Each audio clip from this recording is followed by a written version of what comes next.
ইমাম সাহেব মানে ইমামরে সিগন্যাল দেয় নামাজ নাম্বা হয়ে যায়, তাড়াতাড়ি শেষ করেন। এমন বেয়াদব আছে না নাই? ইমামরে সতর্ক করার জন্য কেউ যদি এমন আওয়াজ দেয় তার নামাজ শেষ। ইমাম তোমার বাপের রাখা গোলাম নাই। এই মহল্লার সবচেয়ে বড় নেতৃত্ব দেওয়ার অধিকার কার? সর্দার কে? মহল্লার সবচেয়ে সম্মানিত ব্যক্তি কে? না না, মসজিদের প্রেসিডেন্ট সাহেব, জি সেক্রেটারি সাহেব, মতবল্লি সাহেব।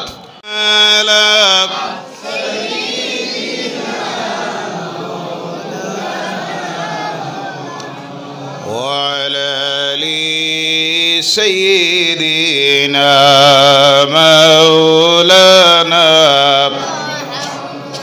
ও মদিনার বুলবুলি কেমনে তোমায় রই বলি, দিন কাটে আর রাত কাটে না একা একা নিরিবিলি। আল্লাহুম্মা সাইয়্যিদিনা মাওলানা মুহাম্মদ ওয়া আলা আলি সাইয়্যিদিনা মাওলানা। মন আমার কাঁদে রে, প্রাণ আমার কাঁদে রে, যেতে সোনার মদিনায়।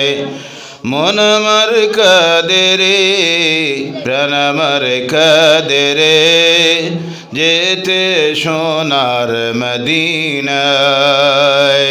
মদিনারি ধুলাবালি আমার হৃদয়েরই সান্ত্বনা। আল্লাহুম্মা সাল্লি আলা সাইয়্যিদিনা মাওলানা মুহাম্মদ ওয়া আলা আলিহি সাইয়্যিদিনা মাওলানা। সাইডে আর একটু চাপাই আসেন, পরে জায়গার অসুবিধা হবে। যারা আসবেন পিছনে জায়গা রাখবেন। আল্লাহর নামের জিকির করে করে মুরব্বী শ্রেণীর মানুষ যারা, যুবক যারা সামনের দিকে আসুন, ছোট বাচ্চাদেরকে সামনের দিকে আসতে দিবেন না। মহব্বতে আল্লাহর নামের জিকির করুন। সুবহানাল্লাহ ওয়ালহামদুলিল্লাহ সুবহানাল্লাহ ওয়ালহামদুলিল্লাহ ওয়ালা ইলাহা ইল্লাল্লাহ হাসবি রাব্বি জাল্লাল্লাহ মা ফি কলবি নূর মুহাম্মদ সাল্লাল্লাহু লা ইলাহা ইল্লাল্লাহ সুবহানাল্লাহ ওয়ালা ইলাহা ইল্লাল্লাহ লা ইলাহা ইল্লাল্লাহ লা ইলাহা ইল্লাল্লাহ লা ইলাহা ইল্লাল্লাহ লা ইলাহা ইল্লাল্লাহ মুহাম্মাদুর রাসূলুল্লাহ সাল্লাল্লাহু আলাইহি ওয়াসাল্লাম। করিমগঞ্জ জেলার বটরশী লতিফিয়া দারুল কিরাত ও আইয়ুবিয়া দারুস সুন্নাহ কওমিয়া হাফিজিয়া মাদ্রাসার এই বৎসরের বাৎসরিক ওয়াজ মাহফিলের সম্মানিত সভাপতি বিশিষ্ট আলিমউদ্দিন হযরত মাওলানা আব্দুল করিম সাহেব, দক্ষিণ বটরশী জামে মসজিদ। তৎসঙ্গে আজকের এই মাহফিলের বিশেষ অতিথি, কিছুক্ষণ আগে আপনাদের সামনে কথা বলে গিয়েছেন বিশিষ্ট আলিমউদ্দিন আলহাজ হযরত মাওলানা এনামুল হক সাহেব, অধীক্ষক সুনাশা আলিয়া মাদ্রাসা করিমগঞ্জ। তৎসঙ্গে আজকের এই মাহফিলের সম্মানিত আমন্ত্রিত উলামায়ে কেরাম, মঞ্চ ভবিষ্ঠ সম্মানিত উলামায়ে কেরাম, সমাজের বিভিন্ন শ্রেণীর সমাজসেবীরা, রাজনীতিবিদেরা, শিক্ষাবিদেরা, এছাড়াও আজকের এই জগ কমিটির সম্মানিত সভাপতি এবং সম্পাদক, মাদ্রাসা পরিচালনা কমিটির সম্মানিত সভাপতি জনাব ইকবাল হোসেন সাহেব, এছাড়াও সম্পাদক সম্মানিত ভাই আবুল হাশিম সাহেব, তাছাড়াও পর্দার আড়ালের সম্মানিতা মা ও বোনেরা, প্রতিবেশীতে বসবাসরত, আমাদের আলোচনার আওয়াজ যতটুক জায়গায় যাচ্ছে সেই সব এলাকায় বসবাসরত আমাদের প্রাণ প্রিয় অন্যান্য ধর্মাবলম্বী ভাই ও বোনেরা, সর্বপ্রথমে মহান স্রষ্টা আল্লাহ সুবহানাহু ওয়া তাআলার লাখ কোটি শুকরিয়া আদায় করি যে আল্লাহ পাক রব্বুল ইজ্জত এই পাপাচারে ভরপুর পৃথিবীর সকল প্রকারের পাপাচার থেকে আমাদেরকে হেফাজত করে এই মুহূর্তে আল্লাহর কালাম, দুনিয়ার সর্বশ্রেষ্ঠতম ধর্মগ্রন্থ, মানব রচিত কিতাব নয়, আল্লাহর কালাম কোরআনুল কারীমের আলোচনার এই মুবারক মাহফিলে এবং কোরআনুল কারীমের খেদমতের এই দ্বীনি প্রতিষ্ঠানের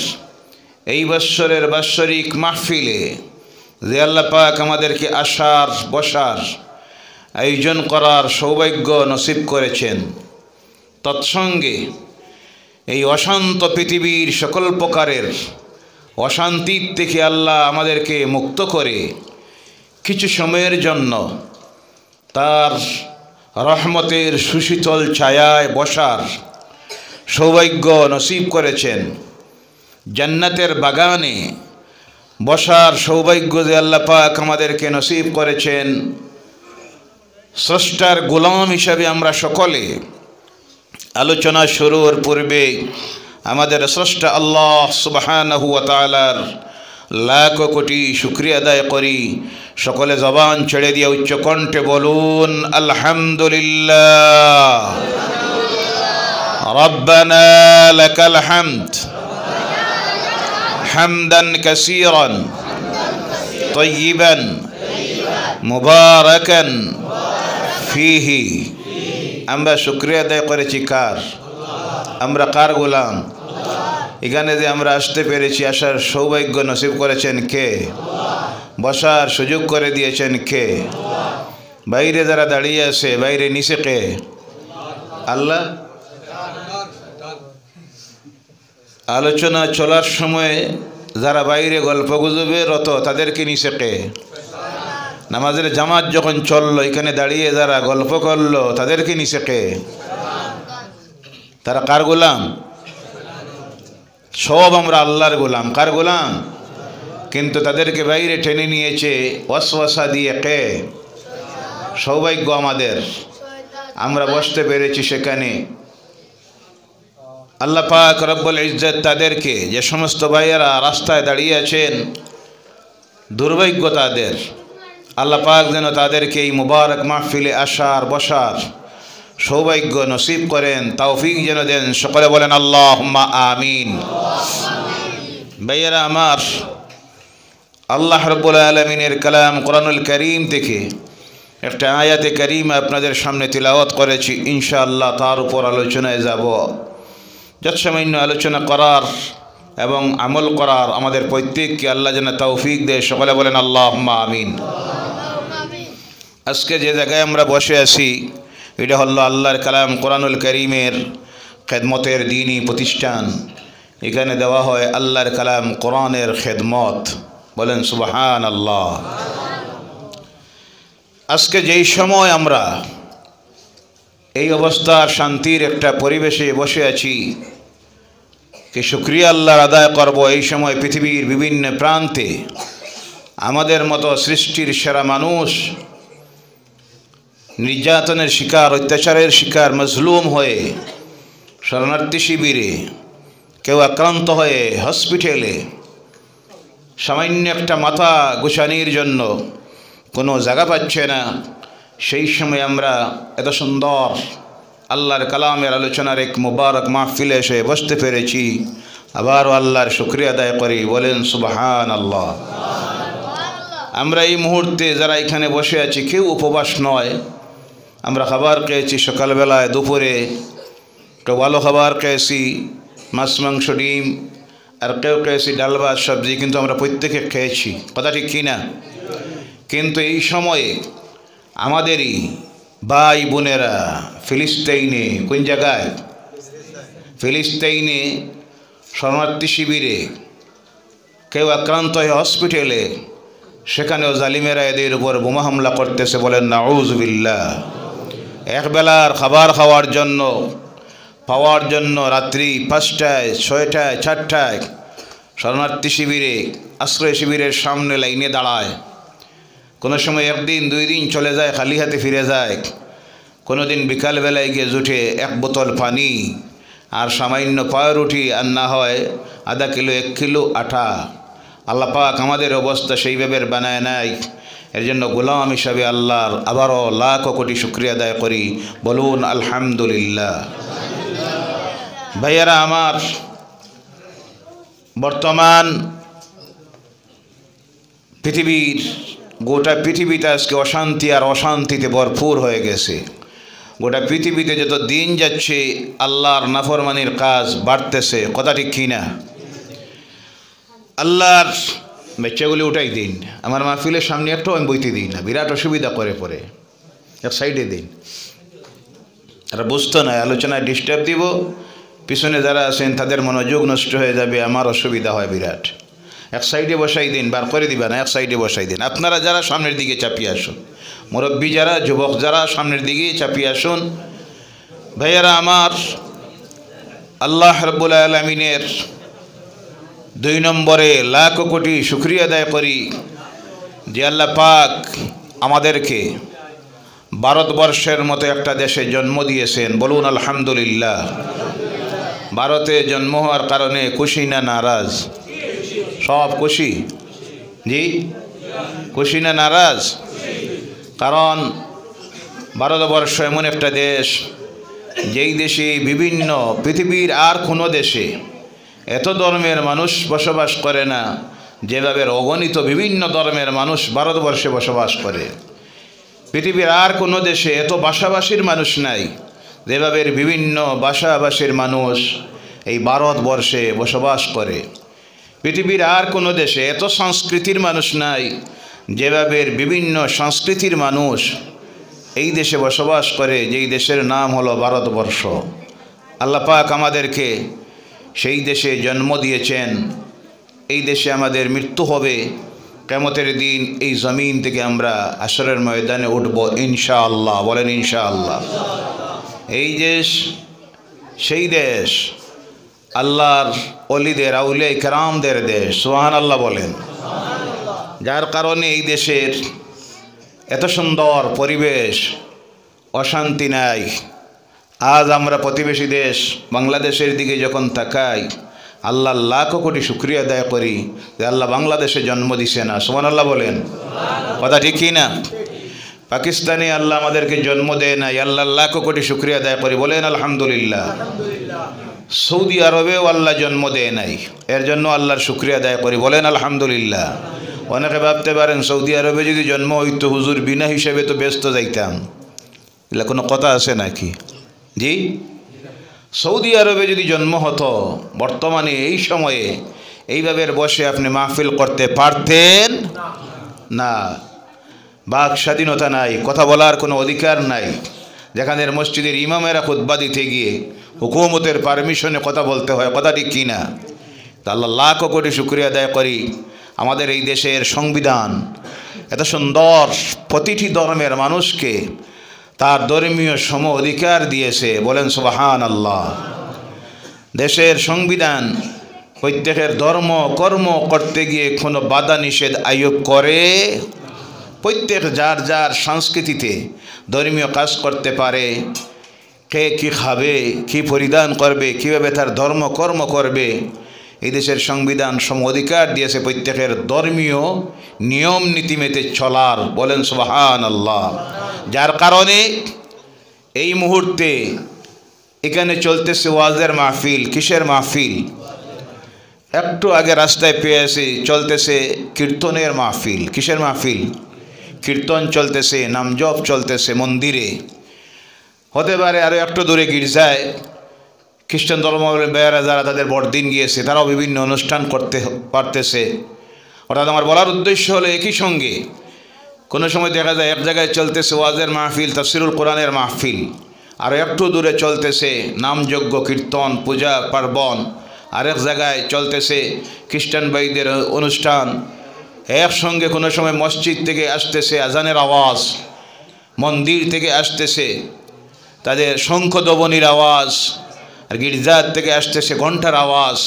তাতে আমাদের মধ্যে কোনো ভেদাভেদ নাই, শান্তিতে আমরা প্রত্যেকে বসবাস করতেছি। আগামী দিনেও এই পরিবেশে এইভাবে শান্তিতে আমরা বসবাস করতে চাই কি চাই না? আওয়াজ করে বলেন, চাই কি চাই না? কিন্তু আফসোস লাগে, দুঃখ লাগে, কোনো সময় আমাদের এই দেশে এক শ্রেণীর ধর্মীয় উন্মাদরা, ধর্মের নামে এক শ্রেণীর ধর্মীয় সন্ত্রাসীরা, তথাকথিত এক শ্রেণীর রাজনীতিবিদেরা তাদের ব্যক্তিস্বার্থের জন্য আমাদের মধ্যে ভুল বোঝাবুঝি তৈরি করে দিয়ে অশান্তির পরিবেশ তৈরি করে, হিংসা বিদ্বেষ তৈরি করে দেখ, মানুষের হৃদয় থেকে মহব্বত বিদায় করে দেখ। এটা কিন্তু আমরা চাই? কথা বলেন, এদেশের জনগণও তা চায়? যারা এইসব করতে আসে বা করে, আল্লাহ এদেরকে হেদায়ত করুক। সকলে বলেন আল্লাহুম্মা আমিন। আরও জোরে বলেন আল্লাহুম্মা আমিন। ইসলাম সেটাও চায়। আমাদের ধর্ম আমাদেরকে সেই শিক্ষা দেয় নাই। ইসলাম হলো মানবতার ধর্ম, ইসলাম হলো ভ্রাতৃত্ববোধের ধর্ম, ইসলাম হলো সাম্যের ধর্ম, ইসলাম হলো বিশ্ব মানুষের জন্য আল্লাহর পক্ষ থেকে মনোনীত ধর্ম। বলেন সুবহানাল্লাহ। তবে বিশ্বজুড়ে আজকে একটা কুচক্রী মহল মাথা ছাড়া দিয়ে উঠেছে, যারা চাচ্ছে এই পৃথিবী থেকে ইসলামকে মিটিয়ে দেওয়ার জন্য, আল্লাহর কালামকে মিটাইয়া দেওয়ার জন্য, মুসলমানদেরকে পৃথিবী থেকে মিটাইয়া দেওয়ার জন্য। এর কারণে তারা আজকে পৃথিবীতে 3টা পলিসিকে প্রয়োগ করতেছে। কয়টা পলিসি? কথা বলবেন আপনারা, যারা কথা বুঝেন আমার উত্তর দিবেন, শেয়ার করবেন, তাতে কথা বলতে সুবিধা হয়। 1 নম্বরে তারা বিশ্বজুড়ে আজ মানুষের সামনে অপপ্রচার করতেছে ইসলাম হলো সন্ত্রাসীদের সংগঠন। নাউজুবিল্লাহ বললেন না? পৃথিবীতে আজ তারা সোশ্যাল মিডিয়ার মাধ্যমে পৃথিবীর মানুষের সামনে অপপ্রচার করতেছে মুসলমান যারা তারা হলো সন্ত্রাসীরা। নাউজুবিল্লাহ নাই? তারা পৃথিবীর মানুষের সামনে আজকে ইসলামের বিরুদ্ধে, কোরআনের বিরুদ্ধে, মুসলমানদের বিরুদ্ধে বিভিন্নভাবে ষড়যন্ত্র রচনা করতেছে। কিন্তু যতই রচনা করুক, তাদের সকল প্রকারের ষড়যন্ত্রকে ধ্বংস করে দেওয়ার ক্ষমতা আছে কার? ভাইয়েরা আমার, আল্লাহ রাব্বুল আলামিনের কালাম কোরআনুল কারীম থেকে আপনাদের সামনে আলোচনা শুরু করার আগে আমরা এই কোরআন কি, সেই কোরআন সম্পর্কে জানার প্রয়োজন। আগে আমার সমাজের মানুষ এখন পর্যন্ত আল্লাহর কালাম কোরআনুল কারীম কি কিতাব, এর মর্যাদা সম্মান এখন পর্যন্ত বুঝতে পারে নাই, এবং এর কাছ থেকে আজ আমার সমাজের মানুষ যোজন দূরে সরে গেছে। যার কারণে গোটা পৃথিবীতে আজ লাঞ্ছিত যারা, অপমানিত যারা, নির্যাতনের শিকার যারা, বঞ্চিত যারা, সেই জাতির নাম হলো মুসলমান। কথা ঠিক কি না? ও আমার ভাইয়েরা মুসলমানেরা, খুব ভালোভাবে জেনে রাখেন, আমার আলোচনায় যারা দূর দূরান্ত থেকে শুনতেছেন, রেকর্ডকৃত আলোচনা যারা শুনেন, তাদেরকে আমি বলি, প্রথমে বোঝার প্রয়োজন ধর্ম কারে বলে, ধর্মগ্রন্থ কী, আর ধর্মের উদ্দেশ্য কী। এই পৃথিবীতে বর্তমানে এই সময়ে যদি আমরা দেখতে যাই, তাহলে দেখতে পাই 1-2টা ধর্ম নয়, বর্তমানে এই পৃথিবীতে এক হিসাবে দেখা গিয়েছে 40টার ঊর্ধ্বে ধর্ম আছে। কতটা? কিন্তু 40টা যদি ধর্ম হয়, এর মধ্যে 39টা ধর্ম হলো পৃথিবীর মানুষের তৈরি, মানুষ তাদের নিজের ইচ্ছা মতো বিভিন্ন নিয়ম নীতি তৈরি করে এর নাম ধর্ম দিয়েছে।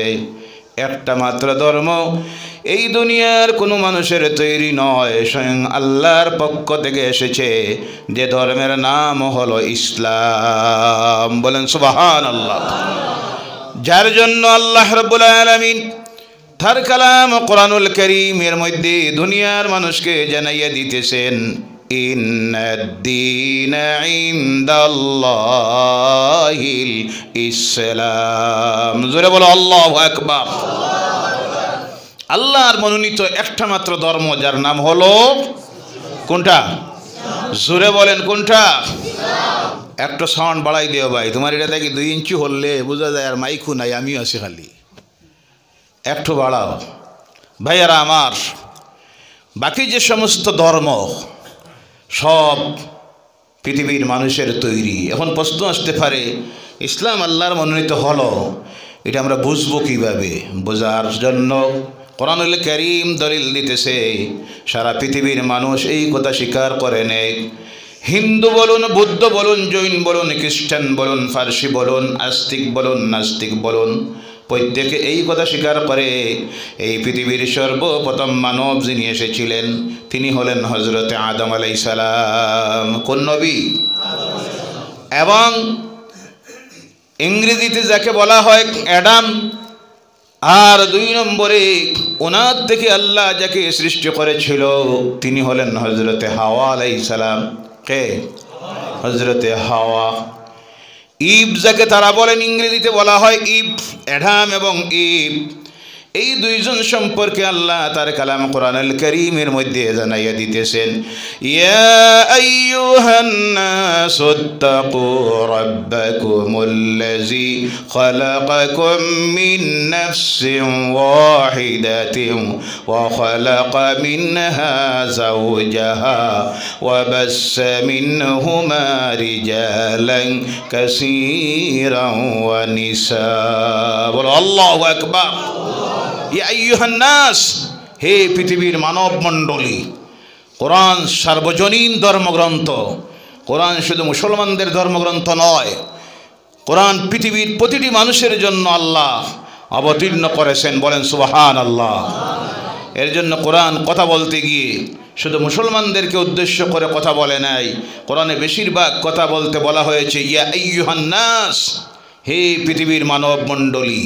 সমস্ত মানুষকে উদ্দেশ্য করে আল্লাহ বলছেন, ভয় করো আল্লাহকে, এবং তোমাদেরকে সৃষ্টি করা হয়েছে একজন থেকে তার জীবন সঙ্গিনী, আর এই 2 জন থেকে অগণিত নারী আর পুরুষকে সৃষ্টি করে আল্লাহ পাক এই সৃষ্টির শুরু যে করেছেন সেই কথা আল্লাহ বুঝাইয়া দিতে গিয়ে বুঝাইতেছেন, এ পৃথিবীর মানুষ, তোমরা তোমাদের রব স্রষ্টা আল্লাহকে ভয় করো, যিনি আদম থেকে হাওয়া, আর আদম আর হাওয়া 2 জনের মধ্য থেকে অগণিত মানুষকে পৃথিবীতে সৃষ্টি করেছেন।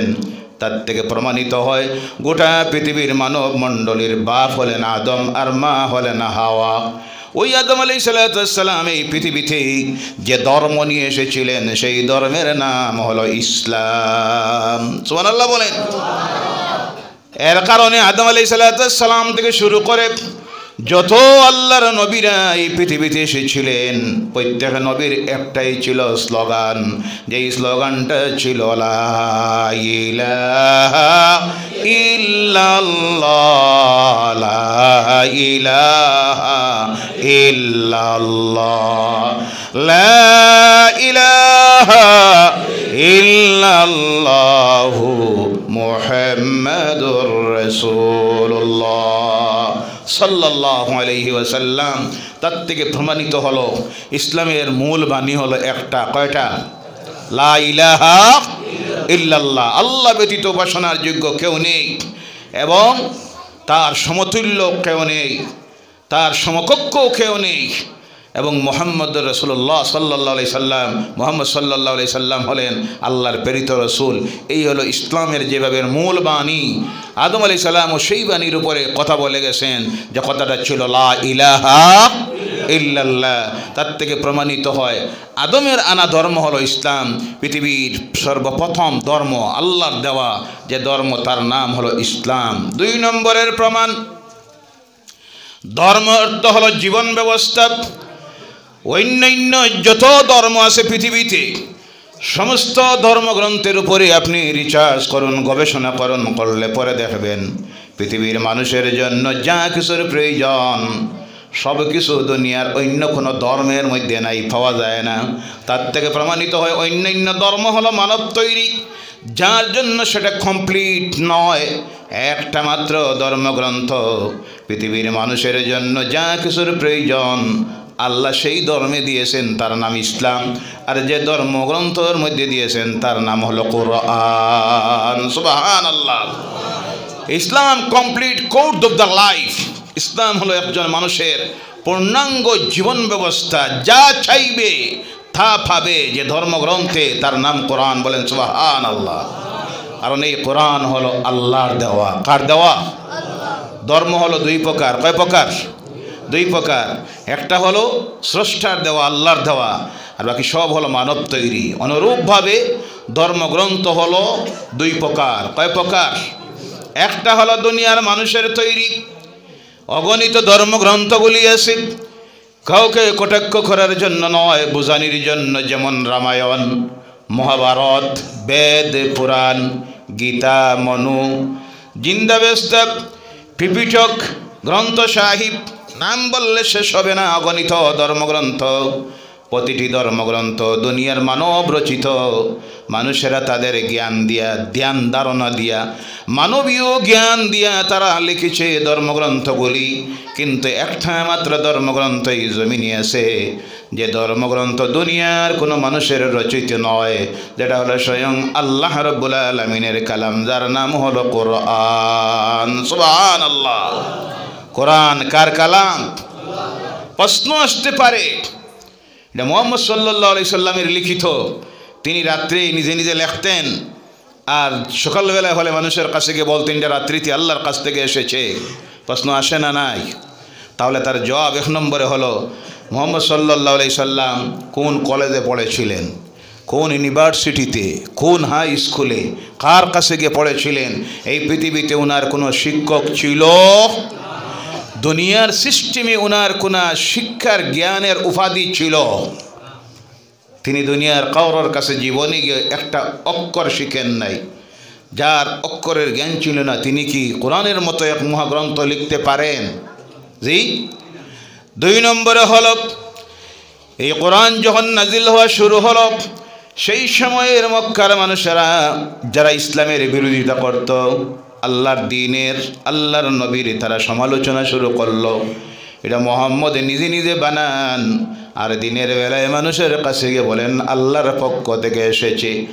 ওই সমালোচনা সহ্য হলো না, আল্লাহর জবাব দিতে গিয়ে আল্লাহ আয়াত নাজিল করে দিলেন, ইন কুনতুম ফি রাইবিম মিম্মা নাযালনা আলা আবদিনা ফাআতু বিসূরাতিম মিন মিসলিহি وادعوا شهداءكم من دون الله إن كنتم صادقين। বলো আল্লাহু আকবার। আমি আমার বান্দার প্রতি যা নাজিল করি তাতে যদি তোমাদের কোনো সন্দেহ হয়, তাহলে তোমরা এই কোরআনের ছোট্ট থেকে ছোট্ট একটা আয়াত অথবা সূরার মতো একটা সূরা তৈরি করে নয়। চ্যালেঞ্জ দিলেন কে? শুধু সেই সময় নয়, তখনকার যুগ, আজকের যুগ, কিয়ামত পর্যন্ত আল্লাহ তার কালামে সেই চ্যালেঞ্জ দিলেন। কিন্তু আজ পর্যন্ত দুনিয়ার কোনো মানুষের দ্বারা আল্লাহর কালামের ছোট্ট থেকে ছোট্ট একটা আয়াতের মতো আয়াত বানানো সম্ভব হলো না। সুবহানাল্লাহ। চ্যালেঞ্জ গ্রহণ করে না তা নয়, এই আলোচনা আগেও সম্ভবত করেছি, আজকে আবার বলছি, চ্যালেঞ্জ গ্রহণ করে না তা নয়, চ্যালেঞ্জ গ্রহণ করে নিল। সেই সময়ের মক্কার সবচেয়ে নাম করা তিনজন কবি ছিল। কয়জন? তিনজন কবি চ্যালেঞ্জ গ্রহণ করে নিল। বলল কেন পারবো না, আমাদের মাতৃভাষা হলো আরবি, কথায় কথায় আমরা কবিতা বানাইতে পারি, শের বানাই, প্রতিযোগিতা করি। বিকালবেলায় বসলে তারা মদ পান করত, আর ওই মদের আড্ডায় কবিতা তৈরি করত, ছন্দ বানাইত। তারা বলল এটা তো সম্ভব, এটা তো সামান্য একটা ব্যাপার। সেই দিন আল্লাহ রাব্বুল আলামিন তার কালাম কোরআনুল কারীমের সবচেয়ে ছোট্টতম সূরা আল্লাহ নাজিল করলেন, যেই সূরার নাম হলো সূরা কাউসার। কোন সূরা? কাউসার নাজিল করলেন। তারা ওই কাউসার সূরাটা নিয়ে বসলো সামনে রেখে আল্লাহর ঘরের দেওয়ালে লাগাইয়া, আর চেষ্টা করা শুরু করলো লেখার জন্য। একদিন নয়, 2 দিন নয়, ইতিহাসের মধ্যে আসতেছি 6 দিন চেষ্টা করলো, সন্ধ্যার থেকে সুবে সাদেক পর্যন্ত লিখতে গিয়ে দেখে লেখার পরে অর্থ মিলে না। আবার কোনো সময় লেখার পরে গিয়ে দেখে যদি অর্থ মিলে কিন্তু গ্রামার মিলে না, মারাত্মক ভুল হয়ে গেছে, আবার ডিলিট করে দেয়। 6 নম্বর দিন 2 জন চলে গেছে। সবচেয়ে বড় যে কবি ছিল যার নাম ছিল কয়েস, 7 নম্বর দিন সে এই সূরাটা সামনে নিয়ে আল্লাহর ঘরের কিনারায় গিয়ে বসেছে। আর লাত এবং উজ্জার তাদের 2 জন সবচাইতে বড় উপাস্য ছিল, একটার নাম লাত আর একটার নাম উজ্জা। 2 জনের নামে প্রতিজ্ঞা করে বসেছে আজকে লিখব। সারা রাত্রি চেষ্টা করে ফজরের সময় যাওয়ার সময় 7 নম্বর দিন এই সূরাটার নিচে একটা আয়াত লিখে বিদায় হয়ে গেল। আজ পর্যন্ত পৃথিবীর ইতিহাসে স্বর্ণাক্ষরে সেই বাক্যটা লিখিত আছে। সে লিখল, লাইসা হাযা মিন কালামিল বাশার হাযা কালামুল্লাহ। বলো আল্লাহু আকবার। এটা দুনিয়ার কোনো মানুষের রচিত কথা নয়, লেখা নয়, এটা হলো স্বয়ং আল্লাহর কালাম। সুবহানাল্লাহ বলেন। যে লিখতেছে এই কথাটা সে কিন্তু কোনো ইসলাম ধর্মাবলম্বী মুসলমান নয়, মক্কার সেই সময়ের পৌতলিকতার মধ্যে সে নিমজ্জিত। সেও স্বীকার করলো 7 দিন চেষ্টা করার পরে এটা দুনিয়ার কোনো মানব রচিত নয়, এটা হলো আল্লাহর কালাম। কার কালাম? সেই সময় লিখতে পারে নাই, আজকের জমানায় লিখতে পারবো নি না? আপনারা কি বলেন? সম্ভব আছে? পারবে। কম্পিউটারের যুগ। কিসের যুগ? কম্পিউটার, আধুনিক বিজ্ঞানের যুগ। মানুষ যা চায় তা পারে। অনেকের মনে এই প্রশ্ন আসতে পারে, সেই জমানার মানুষগুলি অশিক্ষিত ছিল, আধুনিক বিজ্ঞানের জ্ঞানে শিক্ষিত ছিল না, আধুনিক বিজ্ঞানের বিভিন্ন টেকনোলজি সেই সময় ছিল না, কম্পিউটার ছিল না, ল্যাপটপ ছিল না, ইন্টারনেট ছিল না, সেই সময় পারে নাই, আজকে পারবে যদি মনে মনে ভাবেন। তাহলে শুনেন কম্পিউটার কি জবাব দিয়েছে। বিশ্ব মানুষ অবাক হয়ে গেছে। কম্পিউটারের মধ্যে কোরআনের সমস্ত বায়োডাটা ঢুকাইয়া দেওয়া হলো, দিয়ে বলা হলো কম্পিউটার তুমি সব পারো।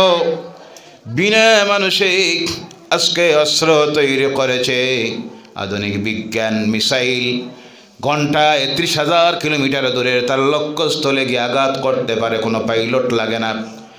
ইন্টারনেটের মাধ্যমে গোটা পৃথিবী পরিচালিত হচ্ছে, স্যাটেলাইটের মাধ্যমে সারা পৃথিবী পরিচালিত হচ্ছে। ওখানে বসে আপনি কথা বলতেছেন, মোবাইল নামের বস্তুটাকে সামনে রেখে 1 সেকেন্ডের ভিতরে আপনার মুখের কথাটাকে ইন্টারনেট স্যাটেলাইটের মাধ্যমে আমেরিকায়, সৌদি আরবে পৌঁছাইয়া দিতেছে। কথা ঠিক কিনা? কম্পিউটার দিয়ে যখন দেওয়া হলো এই সব বায়োডাটা, দিয়ে বলা হলো কম্পিউটার তুমি কোরআনের একটা আয়াত লিখে তো, তখন দেখা গেল ওই কম্পিউটার যে জবাবটা দিল, কম্পিউটার জবাব দিল, ও দুনিয়ার মানুষ, আজকের যে লক্ষ কোটি কোটি বিলিয়ন মিলিয়ন মানুষ আছো, এই মানুষ যদি লক্ষ কোটি বছরের চেষ্টা চালাও, এরা যদি মারা যায়, আরও যদি lakh crore billion million Australian মানুষ এই পৃথিবীতে আসে, তারা যদি আবার চেষ্টা চালায়, এরা যদি মারা যায়, এই ধারাবাহিকতা যদি চলতে থাকে, একদল আসবে একদল যাবে, আসতে থাকবে যাইতে থাকবে, চেষ্টা চালাইতে থাকবে, কিন্তু এই কোরআনের ছোট্ট থেকে ছোট্ট একটা আয়াতের মতো আয়াত বানানি সম্ভব হবে না। সুবহানাল্লাহ। তার থেকে প্রমাণিত হলো এটা কার কালাম? জোরে বলেন কার কালাম? এই কালামের আল্লাহ সবচেয়ে বড় একটা মওজিজা দিয়েছেন। মানুষ যখন পড়ে হৃদয়ে শান্তি পায়। সুবহানাল্লাহ বলেন। মানুষ যখন শুনে হৃদয়ে শান্তি পায়, মানুষ যত পড়ে তত ভালো লাগে। সুবহানাল্লাহ বলেন। দ্বিতীয় কিতাব, এর মতো কিতাব কোনো কালে পৃথিবীতে ছিল না, আজকেও নাই, কিয়ামতের আগে আর আসবেও না, কি নিয়ামত আল্লাহ দিলেন।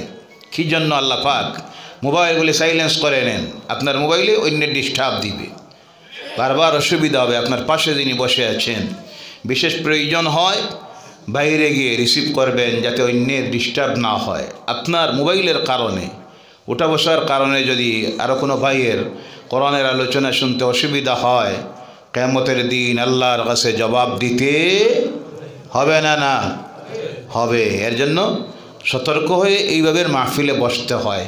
অসতর্ক অবস্থায় যদি সাইলেন্স না করে থাকেন, সাইলেন্স করে নেন। কারণ এটা তো কোরআনের আলোচনার মাহফিল। কিসের আলোচনার? কোরআনের আলোচনার মাহফিল। এটা ব্যতিক্রমী মাহফিল। এটা অন্যান্য নাট্য অনুষ্ঠান, সাংস্কৃতিক অনুষ্ঠান, ক্রিকেট খেলার প্রদর্শনীয় ম্যাচ, ফুটবল খেলার প্রদর্শনীয় গ্যালারি এভাবে আর নয়। এখানের ভদ্রতা, শালীনতা, নিয়ম রাখতে হয়।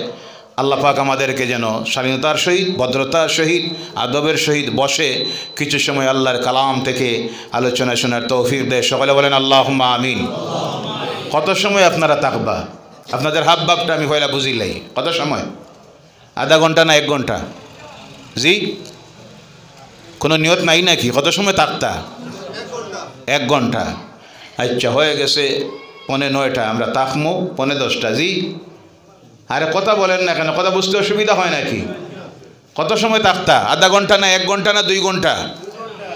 নিয়তটা আপনারা না জানলে তো, আমি যদি নাম্বার ওয়াজ শুরু করি, আপনারা কইবা কি শুরু করলো, আমরা দেখতাম গিয়ে আসলো।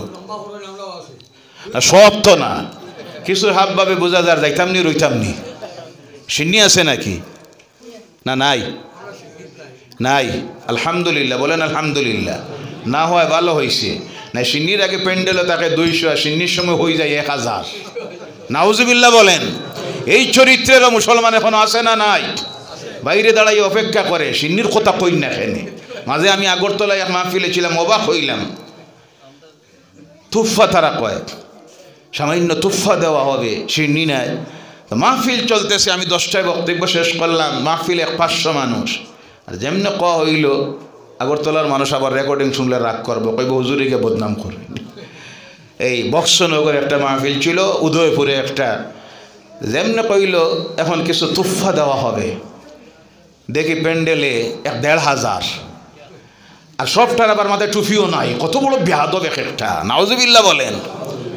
মুসলমানদের চরিত্র আজকে কোথায় যাচ্ছে? চিন্তার প্রয়োজন। আমাদের পরবর্তী প্রজন্ম যারা উঠে আসতেছে, এদের চালচলন হাবভাব দেখলে অবাক হতে হয় এই জাতির ভবিষ্যৎ কি। কথা ঠিক কিনা? কোনো সময় প্যান্ডেলে গিয়া ঢুকার সময় প্যান্ডেলের 10-15 হাত 20 হাত দূরে দেখা যায় এক এক জায়গায় 4টা-5টা মোবাইল হাতের লইয়া দাঁড়াইয়া গেম খেলতে আছে, পাবজি খেলের। নাউজুবিল্লাহ বলেন। কত বড় দুঃসাহস! কোরআনের আলোচনার মাহফিল চলতেছে, আর মাহফিলের পাশে কোনো সময় টেস্ট থেকে নামিয়ে যাওয়ার সময় বারোইতে গিয়ে যায়, কিনারায় পাশে দাঁড়াইয়া আছে, প্যান্ডেলের চতুর্দিকে রাস্তায় বেয়াদ্দব নাফরমানেরা মোবাইল হাতে নিয়ে গান বাজাইতেছে। আছে না নাই? কোথায় যাচ্ছে এই জাতির পরবর্তী প্রজন্মের চরিত্র আমল? আল্লাহ এদেরকে হেদায়ত করুক। সকলে বলেন আল্লাহুম্মা আমিন। শুধু তাদেরকে দোষ দিয়ে লাভ নাই, এর জন্য দায়ী তাদের অভিভাবকেরা। আছে না না? কারণ এদের এই চরিত্র নষ্ট হওয়ার দায়ী হলো মার বাপ। তারা যদি এদেরকে শিক্ষা দিত, মাহফিলে যাইতে হয়, খেয়া দবে বসতে হয়, এলাকায় মাহফিল হলে সেখানে যদি বাধ্য করতো মা বাপ যাওয়ার জন্য, তাহলে তাদের এই অবস্থা হতো না। আর বেশিরভাগ, রাগ করবেন না, ওই যেগুলি আছে আপনি দেখেন, আর তার বাড়ির খবর লইয়া দেখেন, যে 2টা এইগুলির জন্ম দিছে, এগুলির নাম করা বেনমাজি, আল্লাহর নাফরমান। কথা ঠিক কিনা? জি। এর কারণে তো গোড়ায় গলত, আসল জায়গায় ভেজাল। জন্ম দ্বারা দিছে, ওগুলির ভালোভাবে খবর লইলে দেখা যাবে ইসলামের নাম গন্ধ নাই। এর কারণে আওলাদের আজকে এই অবস্থা। আল্লাহ আমাদেরকে হেদায়ত করো। সকলে বলেন আল্লাহুম্মা আমিন। ইনশাআল্লাহ আমরা বসবো আরো 1 ঘন্টা। কত সময়? রাজি আছেন?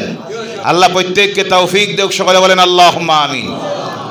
আল্লাহ রাব্বুল আলামিনের এই কালাম পৃথিবীতে 2টা জিনিসের আকর্ষণে আল্লাহর দ্বীন জমিনে প্রতিষ্ঠিত হয়েছিল, 2টা জিনিসের কারণে। 1 নম্বরে হলো আল্লাহর কালাম কোরআনুল কারীমের আকর্ষণ। আর 2 নম্বরে ছিল আল্লাহর রাসূল সাল্লাল্লাহু আলাইহি সাল্লামের চরিত্র আদর্শ। আর সঙ্গের যারা সাথী ছিলেন আল্লাহর রাসূলের সাহাবীরা, এদের জীবন চরিত্র আদর্শ দেখে দুনিয়ার পথর মানুষ আল্লাহর দিন গ্রহণ করেছিল। বলে সুবহানাল্লাহ। যার কারণে আজ এই পৃথিবীর ইসলাম বিরোধী যে অপশক্তি মাথাছাড়া দিয়ে উঠেছে, তারা চাইতেছে 2টা জিনিসকে নষ্ট করার জন্য। কয়টা জিনিস?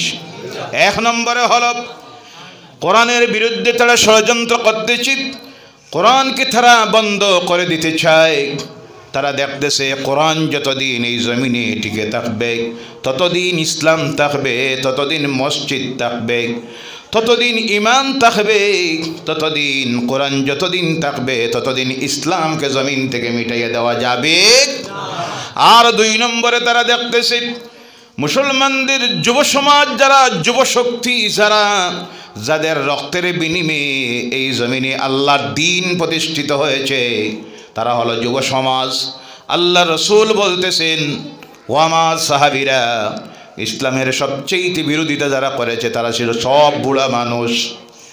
আর আল্লাহর দ্বীনের জন্য যারা তাদের রক্ত দিয়েছেন, কল্লা দিয়েছেন, যাদের রক্তের উপরে ইসলামের ভিত্তি হয়েছে, তারা হলেন আমার যুবক সাহাবীরা। সুবহানাল্লাহ। রাসূলের সঙ্গের সাথী যারা ছিলেন, বয়স 18, 20, 22, 25, 27, 28, 32 বছরের যুবকেরা ছিলেন আল্লাহর রাসূলের সাহাবী। বলেন সুবহানাল্লাহ। মাত্র কয়েকজন সাহাবী প্রবীণ ছিলেন। আবু বকর রাদিয়াল্লাহু তাআলা আনহু এইভাবে 4-5 জন 6 জন বয়স্ক সাহাবী ছিলেন, বাকি সব ছিলেন যুবকেরা। আজকে ইসলামের ইতিহাসকে পর্যালোচনা করে যারা, তারা অবাক হয় এত তাড়াতাড়ি ইসলাম যখন বিলুপ্তি হওয়ার পথে, দ্বীন ইব্রাহিমী মক্কায় আসলেন আব্দুল্লাহর পুত্র মুহাম্মদ সাল্লাল্লাহু আলাইহি সাল্লাম 40 বছর বয়সে নবুয়তির দায়িত্ব পেলেন। কোরআন নাজিল হওয়া শুরু হলো আমার রাসূলের বয়স যখন 40 বছর। কত বছর? 40 বছর বয়স থেকে শুরু করে 10 বছর মাত্র মক্কাতুল মুকাররমায়, সেখান থেকে দেশত্যাগ করে হিজরত করে চলে গেলেন মদিনাতুল মুনাওয়ারায়। সেখানে 12 থেকে 13 বছর। কত বছর? 13 বছর। ওই 13 বছরের জীবনের ইসলামের দাওয়াত দেওয়ার মাধ্যমে পৃথিবীর কোনায় কোনায় গিয়ে পৌঁছে গেল লা ইলাহা ইল্লাল্লাহু মুহাম্মাদুর রাসূলুল্লাহ সাল্লাল্লাহু আলাইহি সাল্লাম। এত তাড়াতাড়ি মাত্র 13টা বছরে এত তাড়াতাড়ি লক্ষ লক্ষ মানুষ আল্লাহর দ্বীন ইসলামকে গ্রহণ করলো। কি জিনিসের আকর্ষণে ঐতিহাসিকবিদেরা লিখতেছে, 1 নম্বরে হলো আল্লাহর কালাম কোরআনের আকর্ষণে। বলো সুবহানাল্লাহ। কিন্তু আফসোস, আর সেই কোরআন আমাদের যাদের ধর্মগ্রন্থ, আমাদের কাছে কোরআন আসার হয়ে গেছে 1450 বছর। সুবহানাল্লাহ বললেন না? কত বছর? 1450 বছর কোরআন আসার হয়ে গেছে। কিন্তু আফসোস, দুঃখ লাগে, এখনও আমাদের সমাজের শতকরা 95% মানুষ কোরআন শরীফ পড়া জানে। নাউজুবিল্লাহ বললেন না? এই হলো 1% কোরআন যারা পড়া জানে না, ও মুসলমানেরা। 2 নম্বরে হলো আজকের যে পৃথিবীর মুসলমানদের এই দুরবস্থা হওয়ার জন্য যে কারণটা দায়ী, মূল্যায়নের প্রয়োজন আছে না নাই? করিমগঞ্জবাসী খুব ভালো বুঝতে পারতেছেন কি সিচুয়েশন তৈরি করা হচ্ছে, কীভাবে পরিবর্তন করা হচ্ছে। মনে আছে না নাই? খোলা বলার প্রয়োজন নাই, ইশারা ইঙ্গিতে সব বুঝতে পারতেছেন। ভাইয়ারা আমার, সেই সময়ে আমাদের জন্য করণীয় কি? আজকে যখন এই ফিলিস্তিনের 1,62,000-এর মতো মুসলমানদেরকে জালিমেরা বোমা মেরে নিরপরাধ ফিলিস্তিনিদেরকে জমিন থেকে বিদায় করে দিল, শাহাদতের মওত হলো, সেই সময়ে পৃথিবীর জনসংখ্যার 4 ভাগের 1 ভাগ আমরা। বর্তমানে পৃথিবীর জনসংখ্যা হলো 800 কোটি। কত কোটি? এর মধ্যে 182 কোটি আমরা। সুবহানাল্লাহ বলেন। এই 182 কোটি মুসলমান যখন জমিনে আসি, 57টা ইসলামিক রাষ্ট্র যখন আছে, তাহার পরও জালিমরা তাদের ইচ্ছা মতো পৃথিবীর বিভিন্ন প্রান্তে এই জাতির উপরে নির্যাতন আর অত্যাচার চালাইতেছে, কিন্তু সামান্য প্রতিবাদ করার মতো ক্ষমতা আজকে আমাদের নাই। কথাটি কি না? এর 1 নম্বরের কারণ হলো ঐক্যের অভাব। কিসের অভাব? ঐক্যের অভাব। পৃথিবীর মুসলমানের জন্য আজকে সবচেয়ে বড় প্রয়োজন হলো একতা হওয়া, এক হওয়া। কি হওয়া? কথা কার? আমার না, আমার মন গড়া একটাও কথা বলি না। আল্লাহর জন্য বলছেন, ওয়াতাসিমু বিহাবলিল্লাহি জামিআন ওয়া লা তাফাররাকু। বলো আল্লাহু আকবার। ও মুসলমানেরা, তোমরা আল্লাহর রশিকে আঁকড়িয়ে ধরো, দলে দলে তোমরা বিভক্ত হইও না। কথাটা কার? ভাইয়েরা আমার, বলার উদ্দেশ্য হল, যখন এই নির্যাতন আর অত্যাচার চলতেছে, সারা পৃথিবীর মুসলমান এমন একটা জায়গাও বাকি নাই। দোয়া হচ্ছে ফিলিস্তিনের মজলুম মুসলমানদের জন্য।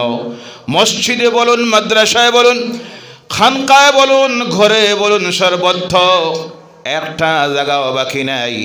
আমরা দোয়া করতেছি, দোয়া করলাম, কিন্তু এখন পর্যন্ত ফিলিস্তিনিদের জন্য আল্লাহর কোনো সাহায্য আসলো?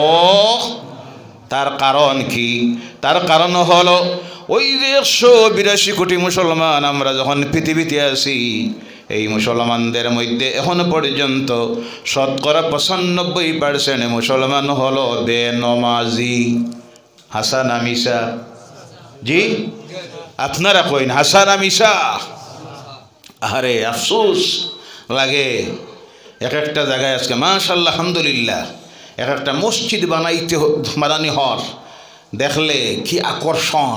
2 কোটি টাকা। কয় কোটি টাকা?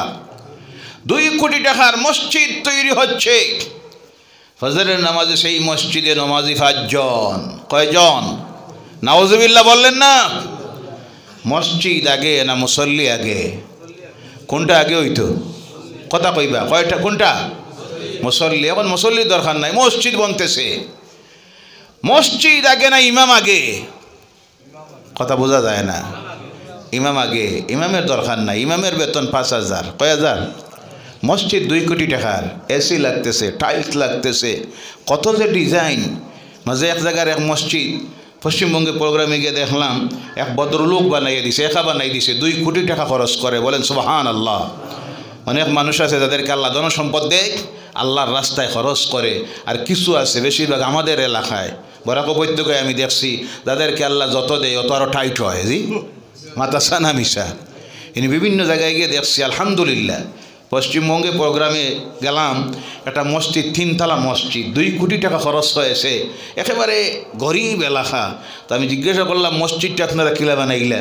তারা আমাদের এখানের একজন ধনী ব্যক্তি ব্যবসায়ী একা নিজে বানাইয়া দিছে, 2 কোটি টাকা খরচ করে। সুবহানাল্লাহ বলেন। কারণ তাদের হৃদয়ে আছে আল্লাহর ভয়। কার ভয়? তাদের আল্লাহর প্রতি মহব্বত ভালোবাসা আছে, মালের সঙ্গে নাই। আল্লাহ যখন দেয় তারা আরও বেশি করে আল্লাহর রাস্তায় দেয়। বলেন সুবহানাল্লাহ।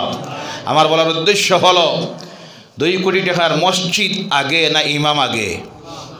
ইমাম বানায় মসজিদ না মাদ্রাসায়? কোনটায়? মাদ্রাসায়। তাহলে মসজিদে 2 কোটি খরচ করার আগে মাদ্রাসার প্রতি লক্ষ্য বেশি দেওয়ার প্রয়োজন না মসজিদের প্রতি? ইমাম না হইলে মুসল্লি যদি নাই হয়, মসজিদের কোনো দাম আছে? ভাইয়ারা আমার, বলতেছিলাম আল্লাহ রাব্বুল আলামিন তার এই কালামের আকর্ষণে পৃথিবীর মানুষ আল্লাহর দ্বীন গ্রহণ করেছিল। আর 2 নম্বরে সাহাবায়ে কেরামদের।